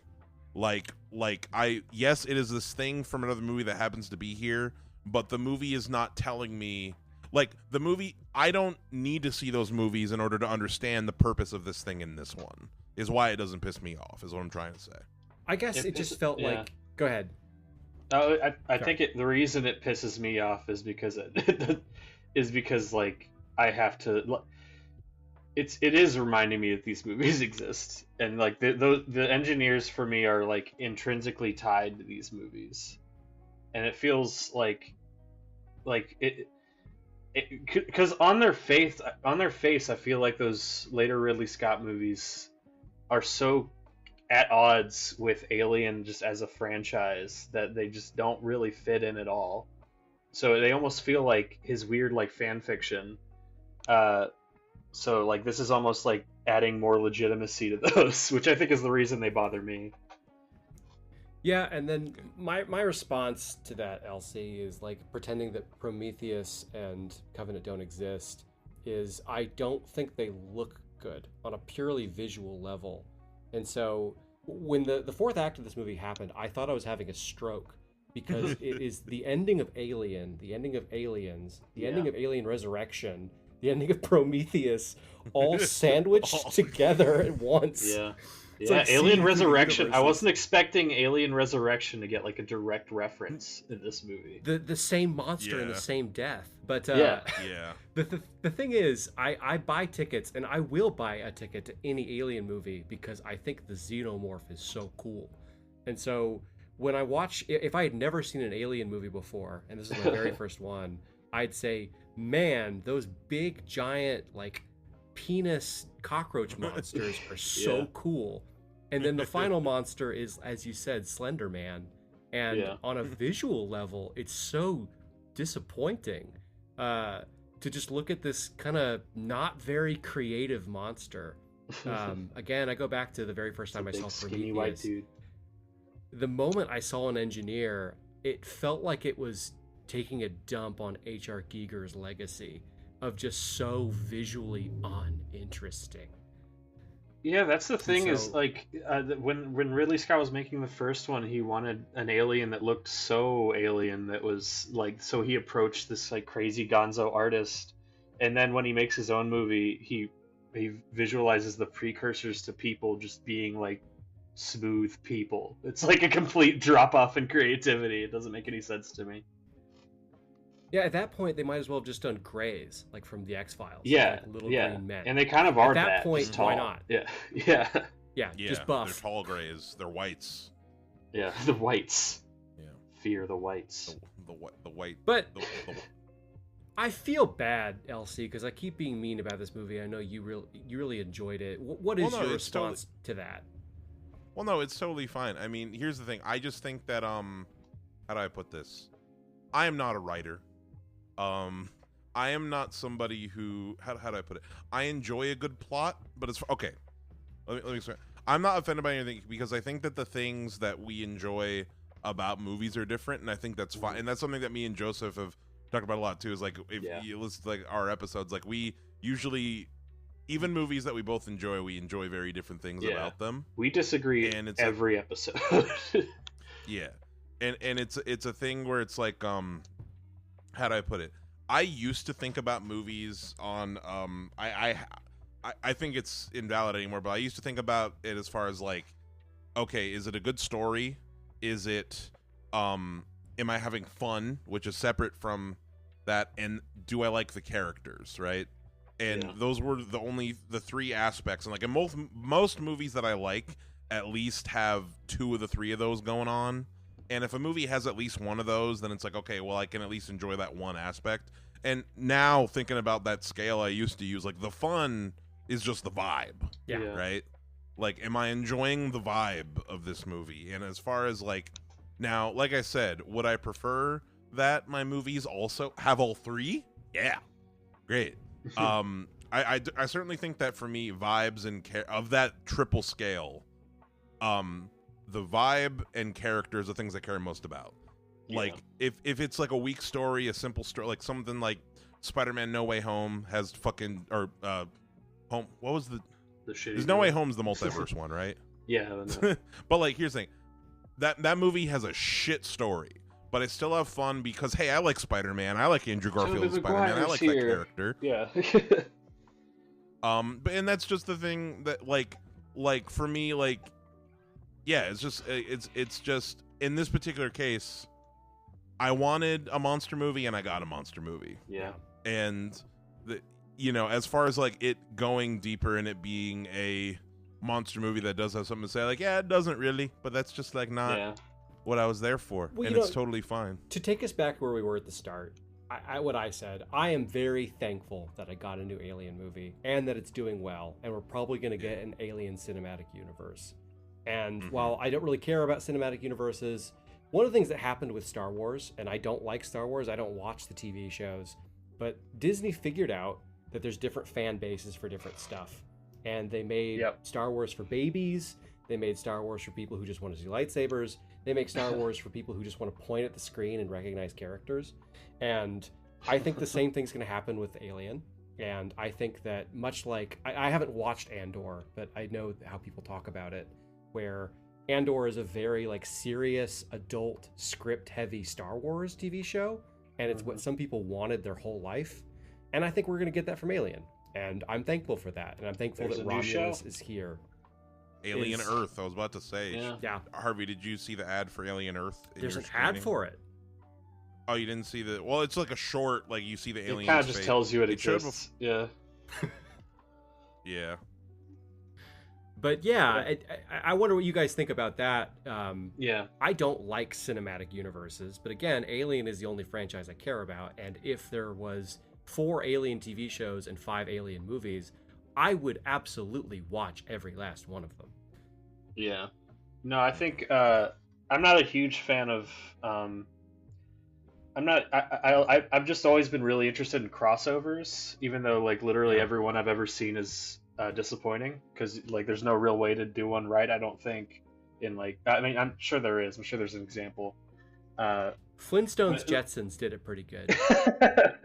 That's like, yeah, exactly. You give them both equal time. But I think being the person here who has the least connection to this series, I'm kind of in the same boat as LC, where like I went into it wanting a fun monster movie in space, and I got that. And then in hindsight, I'm kind of like, yeah, there's some lost potential with the storytelling and the like the themes. It could have been more. Yeah, exactly. But I still had fun, and I'm probably still going to watch it again. And I thought it was a fine monster movie. That's me. Something I wanted to say as far as the cinematic universe thing. I used to like cinematic universes. When I had time to sit down and watch everything, but like as far as like now I'm an adult who doesn't have the time or energy to pay attention to every little TV show, every little Marvel short, every little like tiny thing. Like there's a I wanted to say there's a prequel comic coming out about of Alien Romulus called Alien Romulus 1.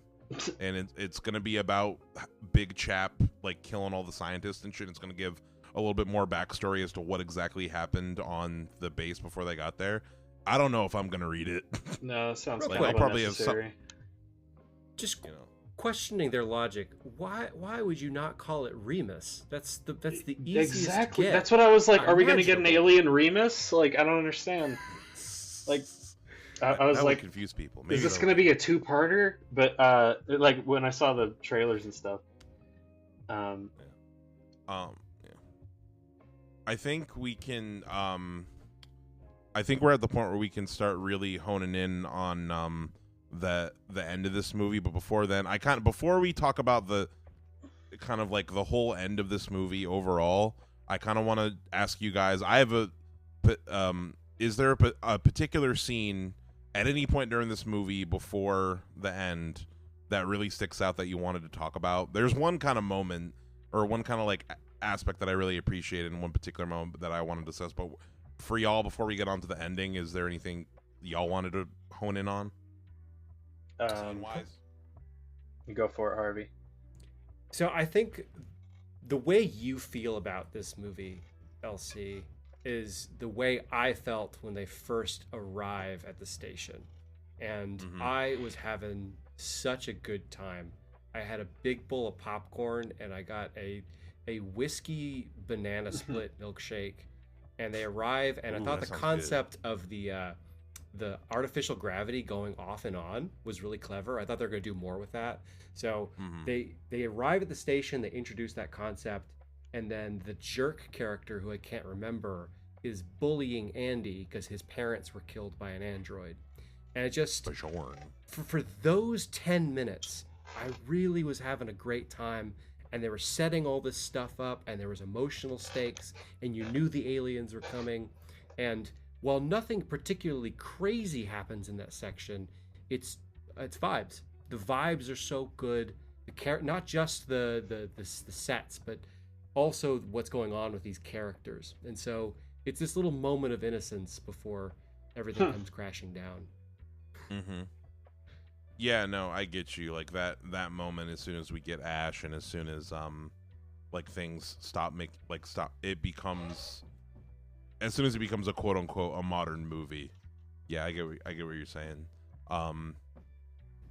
Yeah, no, it's just yeah, I was able to have fun with it. Yeah, me too. Something I wanted to say that I really enjoyed about this movie, and it's something that the first Alien did really well for me, that I think this one also does, is that I feel like I have a very good sense of space and like a general idea of the layout of this station. And I remember there's one, like, and something that I remember from the first Alien that I really hated about when me and Joseph rewatched 3, I really hated that I didn't know where the fuck I was in the prison during 3. Like, everything was just brown. Whereas, 3 is like, a in that fever dream. Dude, I didn't know who anyone was in that movie. I couldn't tell anybody apart. Yeah, just I a bunch couldn't of know where bald I British was. heads. Honestly, it does feel like a nightmare in hindsight. Like I'm trying to remember a dream. Yeah. But like in the first Alien, they have that long tracking shot in the opening where you see the different sections of the ship. And in this movie, the moment where when the chest burster happens, their like little ship is like kind of out of control, and it does a flyby of like, it kind of like flies through by the station into the docking bay or whatever. And there's a part where you see the headlights flashing over the windows, and then it cuts to a set, like the set of that hallway that we've seen a few times, like, which all of the hallways are kind of circular. We kind of get the same kind of sense as like, oh, it's like everything is like kind of this circular winding down layout. Yeah. And sorry, I think Courtney's home. Blossom's freaking out. Oh. Like you just the way they lined up, like the shot of the ship outside, and you see the lights of it going through the hallway in the same. I'm like, oh, I have such a good sense of where they are, you know. And it's just the same kind of thing. It's like I have like an idea of the layout of this place, and it makes it kind of feel much more tactile. And that's just something I really enjoyed. I just wanted to mention in the review before we talk about the ending. When the exterior of Romulus looked really good, that Cool. space station from the outside looking in really looked incredible. Yeah. It looked like 1970s footage of an actual space station. Yeah. I really like the music in this movie. I thought like these like big, huge like synthy swells. I was a really big fan of the ship or the station right at the end, which I know we're about to get to. Falls into the ring of the planet, the big ice ring, and just gets really slowly ground down while the music's just swelling really loud. I don't know, that really hit for some reason. I think really good music can elevate a movie really far. It had like a triumphant theme. For like certain parts, and I thought that was actually pretty cool. Yeah, it's not even just the use of the. You okay, Harvey? Something slam? My phone fell down. I'm sorry. There's no cutting that out, is there? No, it's all good. It's fine. But what was I gonna say? Yeah, no, even the way that Fede Alvarez uses silence in this movie, I feel like is pretty effective. Like the opening where you see like the outline of of Big Chap in the opening in like the thing, and the music, there's like this chorus going, this like hellish like chorus of voices, and then it just cuts to the title. Almost like 2001-esque. Yeah, it's very burned into my brain, and it's a really good flip on the original title for me. Just like it hits. It got me pumped, you know. I mean, you know, when for some reason it made me automatically compare it to the director's cut opening of Alien 4 with the with the bug, with the guy squishing the bug and then like almost eating it, and we back out of the ship, and then the title just drops in the series known for like really cool title drops. We've talked a little bit about the creature at the end. So the ending of this movie, Prometheus Fire, the ending. So Kay, a plot hole in this movie that does kind of bother me is going into the ending. Why would Kay inject herself with the black goo? Maybe this will help. Because here's the thing, she didn't get the whole thing with the rat, and she didn't even see the whole thing of like, she wasn't there for when it was explained what the black goo does even, you know. And like, yeah, she's injured. Like, I don't see like, that's probably the one plot hole as far as like something that like, as far as the course of this adventure, like seems like a character decision that comes out of nowhere. But yeah, so as far as this fourth act, this creature, I just want to say like my kind of opinion of it. I thought the design was really unsettling of the creature. I didn't catch something I wanted to say. I didn't catch exactly how Kay got killed the first time we watched it. Like, and I was actually talking to somebody, but like, oh yeah, when Kay died, I'm like, wait, Kay didn't die. She could be in the next one. But no, she for sure did. And I didn't catch the full scope of what it was. And for the I audience, forget like, what happened. hopefully you it's just I want to recap because I didn't catch it until when I saw it again yesterday, because I wasn't paying close attention that first time, and they kind of cut around it weird. But like, so after she gives birth to Slender Man, right? She's like, you can see she's when I saw the movie, I thought she was like reaching down like her vagina, like where she gave birth, but she was reaching down to her breast, and she was like lactating weird alien goo. Yeah, It was like clear weird alien goo, and I didn't notice that the first Why time. didn't like, I notice this either? What happened? Well, were we both just too scared of Slender Man? I was stoned. Yeah.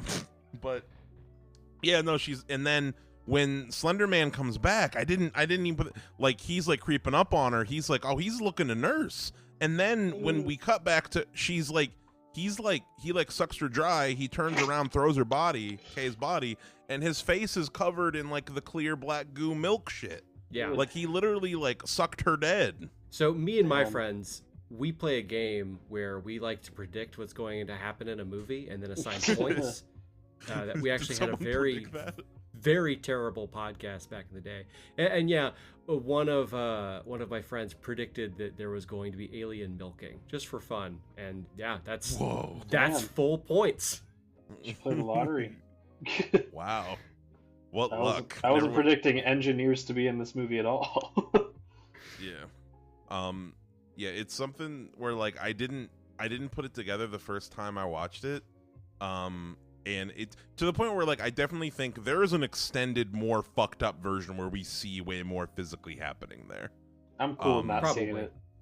Yeah, no, like the Fede cut, which that's just something that I find. How do I put it? Actually, this is a good point to talk about. This point, I just want to mention is that. So there's definitely been a response by some people who've seen this movie who like, if so the whole allegory for like sexual assault and pregnancy is something that has been in this franchise since the beginning. Yeah, I feel like this movie has some moments that are a bit like too on the nose, if that makes sense. It's not so much subtext anymore. Yeah, where it's like it's especially extremely at overt. the end. Yeah, especially at the end. But I think about like literally like the Xeno gets birthed from the wall vagina, and when its head pops out, like yes, the alien's head looks like a dick, but it literally just looks like a dick popping out of a vagina. I think I leaned over to clip. you and I was like, how the hell did the studio okay this? Like, what kind of magic did this director pull to like to have this in like a movie in a theater? Because that is like you can't, like, the aliens look phallic because like Giger's art looked phallic. This is just a vagina. Yeah, the way I would put it is there's sexual imagery, which is like poetic, and then there's just sexual images. I think that I saw Alien and Aliens when I was 12, or maybe even younger, and that stuff went over my head. There's that goes right in the eyeballs. There's no going over the head with this. It's like very much sun pick up, and it's something where it's like I know people who didn't like this movie, like they very specifically didn't like it because it was triggering for them, whether or not they have like a sensitivity or a history That's Alien. with it. But I mean, it is, but I feel like you can not ignore it in the other movies, but like it's subtle enough in the other movies where like if you're not paying attention, you can be absorbed in other things in the movie to where you're not really going to notice that. Whereas like this, it puts it right in your face. And it's a thing where it's like, if you're familiar with Fede Alvarez's other work, like he has Evil Dead and Don't Breathe, especially if you know the ending of Don't Breathe, like sexual assault and like impregnation and like penetration are things that Fede Alvarez. It's one of, ironically, it's one of the reasons why I thought, oh, he'd be perfect for an Alien movie because of that. But I don't know. There are some parts that it goes a little bit too far in some places where it's like, yeah, there are people that I am not going to be able to recommend this movie to because of that specifically. And I consider that like that's the one reason. That's why I docked it down on my Letterboxd, was that more than anything else. See, that my thing is a lot. Yeah, it is. I think my I don't want to push back too hard because I want to look like an asshole. But I No, think, please go. No, I'm kidding. I wouldn't recommend someone who's like triggered by images of sexual assault to watch any Alien movie. I don't think, especially like anything involving face huggers. Because honestly, that's like we were talking about. That's what these movies are about. Like, it is way more blatant here, and I'm also like, I've got the thing where I'm like, I think anything should go. I think maybe a content warning might help, but I'm not going to be upset by something unsettling going in a horror movie, unless of course it's Alien Resurrection. Yeah. I talked earlier about the legacy of H.R. Giger, and I think had he lived to see the engineers, he would have been deeply ashamed at how uncreative they were. But I think if H.R. Giger could see that wall leg, even he would be like, all right, it's like you're just drawing vaginas at this point. Yeah. Yeah. All right, guys, come on. Exactly. Yeah. As far as the ending goes, I guess the only thing we can really talk about with the ending, because we've kind of been just coming back to it a lot during the review, is just the design of this final creature, which I'm going to base it just on this one question to kind of like simplify it down a bit. Is it better or worse than the newborn from Resurrection? Better. Like, how do they Worse. compare? So Interesting. I'll let Harvey refute me after, because I don't think my argument holds much water, but I think for me the newborn in Resurrection wasn't scary so much as just like hard to look at and like just made me uncomfortable which isn't like it's like but the newborn in this movie made me like actually like kind of scared. Like, I thought it was actually like creepy imagery, and I know that's just because it's Slender Man and kind of like tall lanky white dudes are scary kind of, but yeah, I don't know. I actually did have like a creeped out like fear response to this, whereas in Resurrection I just thought it was gross. So I think this is better. My refute to that is that I really love puppets, and the Alien Resurrection monster is a puppet. That's part of why I felt really betrayed by that fourth act ending too, is we had some really good physical face huggers that were a real rubber prop. We had some really good looking aliens that were a real physical prop. And then that Slender Man thing, it just looked like something out of a Blumhouse movie. If you had a screenshot of that, you wouldn't immediately go, "Oh, cool H.R. Geiger monster." There was some, yeah, I agree. Yeah. There was some practical stuff there, though, right? No, it was the Offspring was mostly practical. Oh. With some CG elements added on. But here's the thing: another factor in it is that it was played by, how do I put that? Okay, let me show you. It is uncreative. I will give you that. The Offspring was played by this guy, Robert, who you might remember him from. There was like some people. He had, I forget what the disorder is called, but he's got super tall man disorder. Super tall skinny man disorder. This is him. He's Slender Man. Yeah, like that's just how he looks. Oh, I've seen that. You guy know, before, yeah. No, this is the guy who plays which is, I understand why you might think like, oh, it was a CGI, but no, it was just this dude. And I remember when I found out that it was just this dude, I felt a little bad. Like, man, he really just got hired because he looks strange. I would have believed you if you told me it was just a puppet. And I know that's kind of fucked up to say immediately after saying it, but. Well, the creepiest part of the Slender Man at the end of the movie is that he's got like the weird notches on his body and the big black eyes. And as much as this guy has some odd dimensions, he's a normal looking dude. Yeah. Yeah. I don't know. I think that there was it does feel uncreative, especially considering the legacy these movies have. But I think in terms of the final monster just being like a big, creepy, sexually aggressive man, it is kind of removing all subtlety from it, but it did make me scared. So that's points I have to give it. Yeah. It was unsettling in a way. I think another thing might also be the presentation of it. I think it also is a big factor, because the way that the newborn in Alien Resurrection is introduced, like we just saw Ripley fall into an orgy of alien, and like we just saw a in that movie we had just seen a face hugger burst through a dude's head, and like Ron Perlman is like screaming shooting at it, and like Brad Dourif is giving all these like so fucking funny.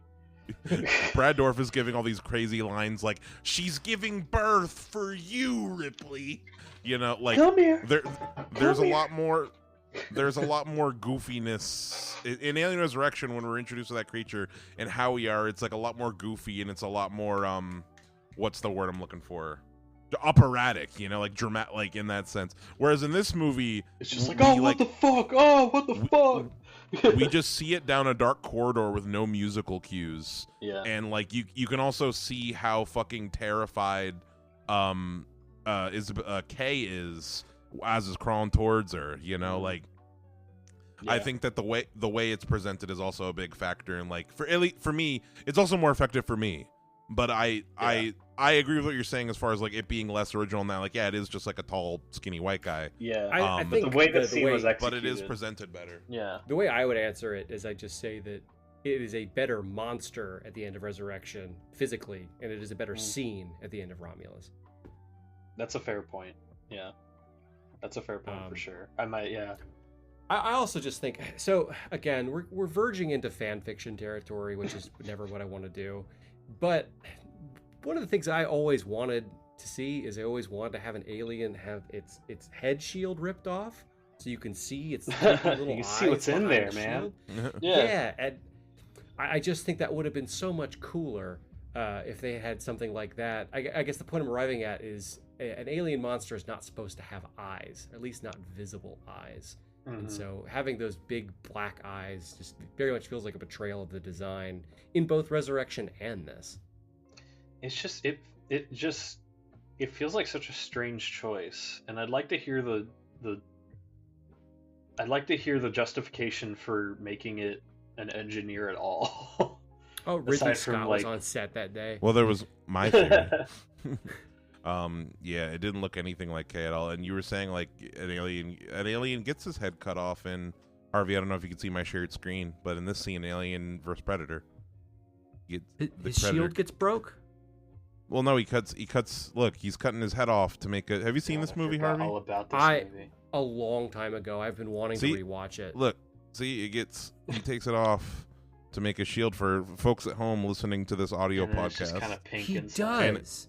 And it's like he's got these little beady eye things. And Alien vs Predator is a better movie than I think the universe says. Okay, I will take Alien vs Predator over Alien Covenant Prometheus any fucking day of the week. I'll take it. Yeah. I wasn't on board with you until you said that. And Alien 3. Yeah, that's what I was about to say, and that's blasphemy to some people. But there's been a lot of apologist writing for 3 lately. 3 is not good. Yeah, what is that? Why are people saying that movie's good now? It is a nihilistic, horrible movie. There's been a resurgence. 3 is just boring. It's like because prequels. Yeah. It's like, what are you people talking about? Yeah, because like I said, the worst thing a movie or any piece of media can be, in my opinion, is mid. Yeah. You know, like if something is bad, forgettable. Like there are things in Alien. I'm going to be thinking about Alien Romulus for months. You know, and very clearly, Alien Romulus, even you know, Harvey. Yeah, even though you didn't like it. Like it's still been on your head, in your mind for like the last few days. You know what I mean? Yeah. If Fede Alvarez responded to people complaining about the Ash thing, and they released a cut tomorrow with Bryan Cranston playing a new android and replacing Ash, yes, I would probably bump this up to a 5 or a 6 out of 10. Nice. That really, I've already talked to this point to death, but really, I have an ethical disagreement with that. Which is where my super low rating comes from. Yeah. I agree. That's I and we wouldn't be able to talk about Alien 3 for 2 hours. I just want to throw that out there. That's true. It sucked. Everyone's that's why we really kind of crammed it into our episode about it. Yeah. Like, I don't really have anything to say. Our Alien 3, Alien 4 episode, it's like this much of that episode is Alien 3 and this much of that episode is Resurrection. Yeah, because at least Resurrection's fun bad. Yeah. Anyway, other so one- with so with this movie, so yeah, we've talked it to death. What I want to ask y'all now is, what are y'all's, if you can, what are y'all's rankings of all the Alien movies? Oh man. Or at I don't least- even or at least- know. Or at least, how about top 5? Because like I didn't know where I put Romulus before we started talking, and now I really don't know after this conversation. So I actually have been asked this, and I have an answer to it, Okay. and that is, and I apologize for giving the asshole answer, but I'm going to be a purist. 1, 2, cesspool. 1, 2, dog shit. Yeah. That's a really fair take. And they all have redeeming qualities, and that's what's so interesting about this franchise is that, you know, you have 1 and 2 of the best movies ever made that could not be more different, which is what's so crazy is that a lot of sequels like have the Ghostbusters thing where 2 is just a rehash. Alien and Aliens could not be more different of movies. And then that trend continues. 3, 4, AVP, AVPR, Covenant, Prometheus, and now Romulus. None of those movies are at all derivative of each other. None of them are similar at all. And I love this franchise. Out of all of those movies combined, you could build something really fantastic. And I still have faith someday somebody will build something fantastic. And I'm thankful that I have these movies in my life. But as a product individually, 3, 4, AVP, AVPR, Prometheus, Covenant, Romulus, don't like them. I'm going to get a list of all the movies out for you, Joseph. 1 second. I can think back.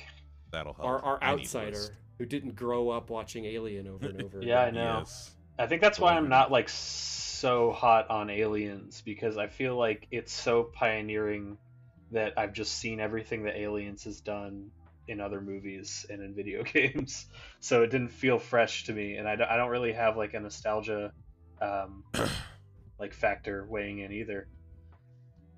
But it's, you know, I get why you guys like it so much. I like it. Yeah. I think so. My ranking is Alien 1. I'd put Aliens before Romulus, but Romulus is probably 3. Actually, no, Romulus is definitely 3 because I'm thinking about everything else. And then probably 4, and then Prometheus, and then the rest are all the other 2 are bad on equal levels. Yeah. Rock and roll. Actually, you know what? Yeah, I like Covenant probably the worst because it's like openly just trying. It's almost like it's trying to piss me off while I'm trying. The movie openly hates Yeah. you as the person watching. Yeah. Yeah, exactly. Yeah. I feel like Ridley Scott doesn't want me there. Exactly. like watching Alien Covenant is like, I'm like, Ridley, are you okay? It's like Should I it's like leave? 4 acts of first acts, and it's so frustrating to watch. I'm like, yeah. You were there when I watched it. You heard all my. I was. It was fun. I had more fun watching Prometheus though. Me too. Yeah. So Alien number 1. Growing up, that was not the case. And then you know what? I'm about to admit something. When we first walked out of Romulus on the premiere night, I legitimately thought that it was my second favorite of these movies. I thought it was better than Aliens. Shame. Yeah, indeed. I really did. And over the last few days, and especially after this conversation, it's like, yeah, no, Aliens it's a better movie. Like Aliens like has so much more depth. It's, you know, there's just so much more going on below the surface. Whether or not is it like as enjoyable, are there as like maybe not as many cool moments? I don't know. That's I think I need to like get Alien and Romulus into my rewatch cycle and like kind of have all the movies like be farther out, because you know it's funny, I think I'm gonna, depending on where we are in a few years, like maybe I'll think about it in a similar way I do to the Star Wars sequels, but that's its own thing. But anyway, so yeah, Aliens, Alien Romulus, I'm gonna include the AVP movies. Alien vs Predator is next, and then Resurrection, and then Prometheus, and then do I hate Covenant or AVPR more? I don't know. dude. AVPR is. It's funny. We've had this conversation. We've discussed every last one of these movies in some qualifying detail, and no one has anything to say about AVPR. And Because you, know can't what? even fucking see it. It doesn't even count as a movie to me. Let's keep this insult going, and let's not even justify it. as a Like movie on Alien this Covenant. list. Yeah, that's a good point. Yeah. I mean, at least the Alien Covenant was directed by Ridley Scott, all right? Like, it's still a movie. I still just find it really funny that in Alien vs. Predator Requiem, there's an alien in the kitchen of a Waffle House. Like, it feels so fundamentally wrong, like putting AVPR in like a small Midwestern, like an alien in a small Midwestern town. So You know, strange. it just It feels does fucked have up. the Preditalian, which is all I wanted as a does. child. Even though you can't Also see it. Also, you see the Predator homeworld for 30 seconds, and I remember thinking that was the coolest fucking thing I've ever seen. Fuck it, I'll put AVPR above Covenant. Covenant's just boring. Damn. I fall asleep. Yeah, no, I'm doing it. Come at me, Damn. bro. No, Come finding at out me, that Ridley that Scott. Shaw died off screen, and then watching two Davids play the flute is pretty damn bad.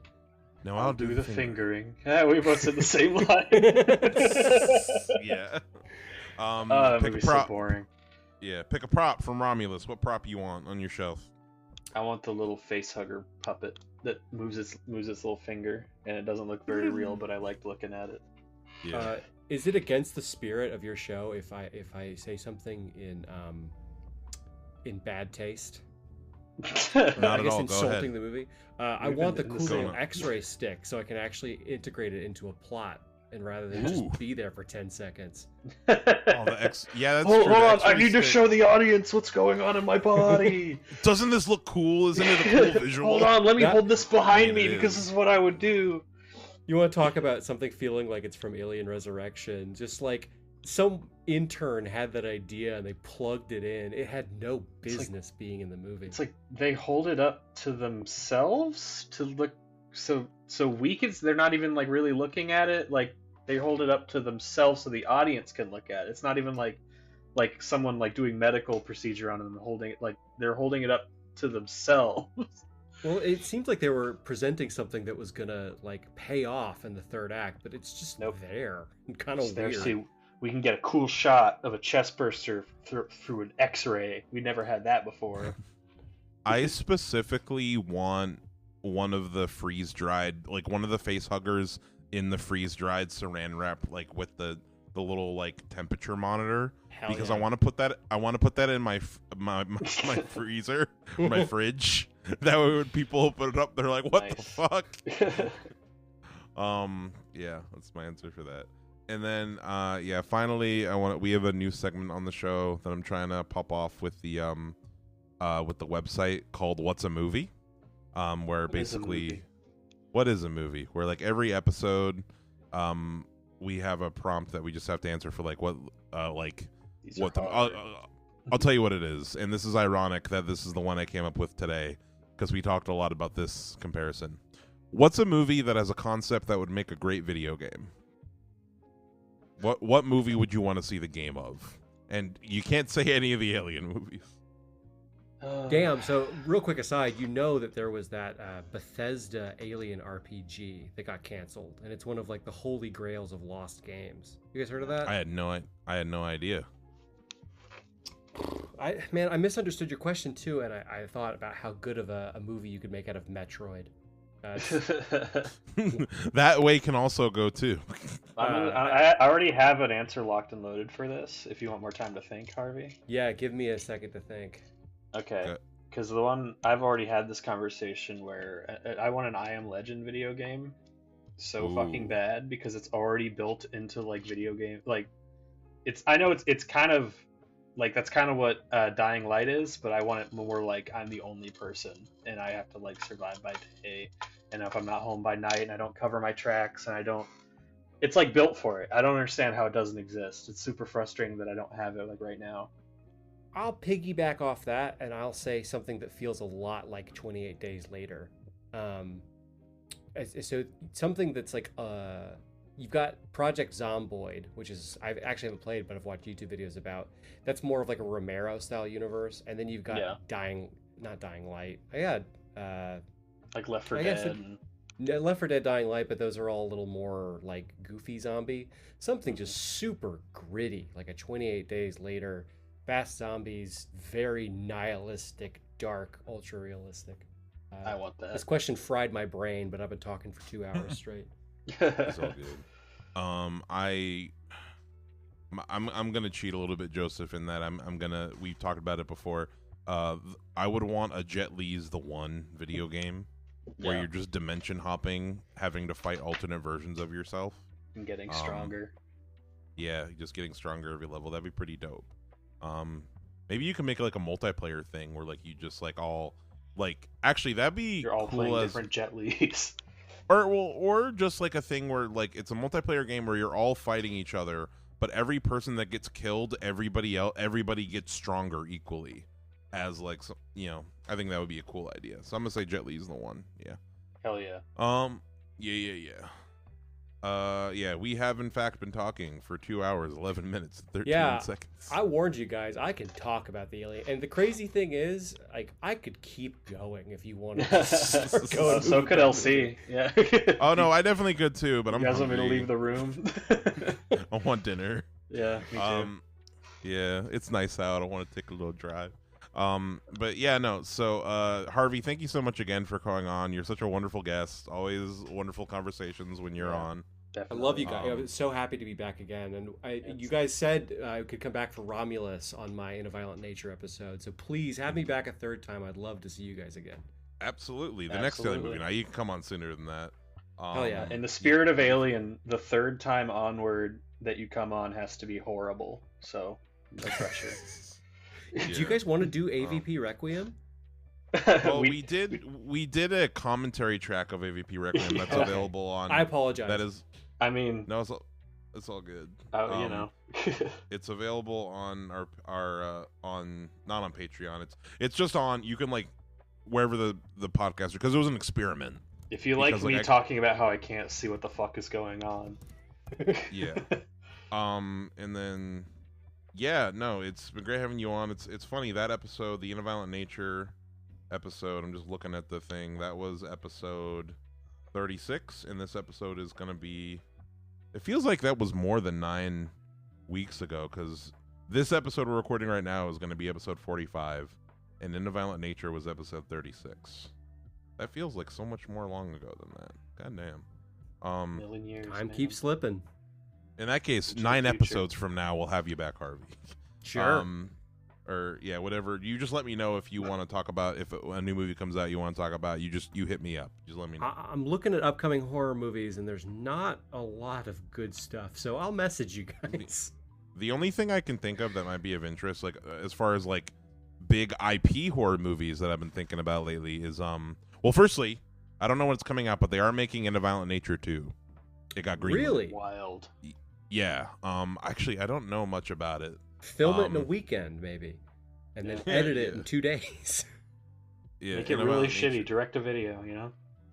Yeah, they announced it. They released like a little, sequel set. This is July 26th, so not too long after we recorded. Yeah. In Violent Nature sequel. I was saying when they announced it, like, that they should do a different kind of monster. Like, have, like, a Freddy Krueger, like demon that we're in the perspective of. That could be cool. But that's a whole different... That's a whole different higher budget. Yeah, it sounds like a lot more money. Yeah. Anyway, this has been Midnight Movie Gang. We've had Harvey Thomas Boyd on. Harvest Tommy. I can't... Yeah, we're starting to fall apart, guys. Harvest. Thank you so much for listening. You can check us out on Instagram at Midnight Movie Gang, TikTok at Midnight Movie Gang. On YouTube, we're at Midnight Movie Gang Podcast, because that movie gang was taken. So yeah, please check us out. Sign up for the Patreon. Let us know what y'all thought of Alien Romulus. Comment on our posts. Message us. Tell us how dumb we are. Tell us how wrong we are. I bet you all vehemently disagree with us. Alien Romulus. Yep. Thank you so much again. Bye. Bye.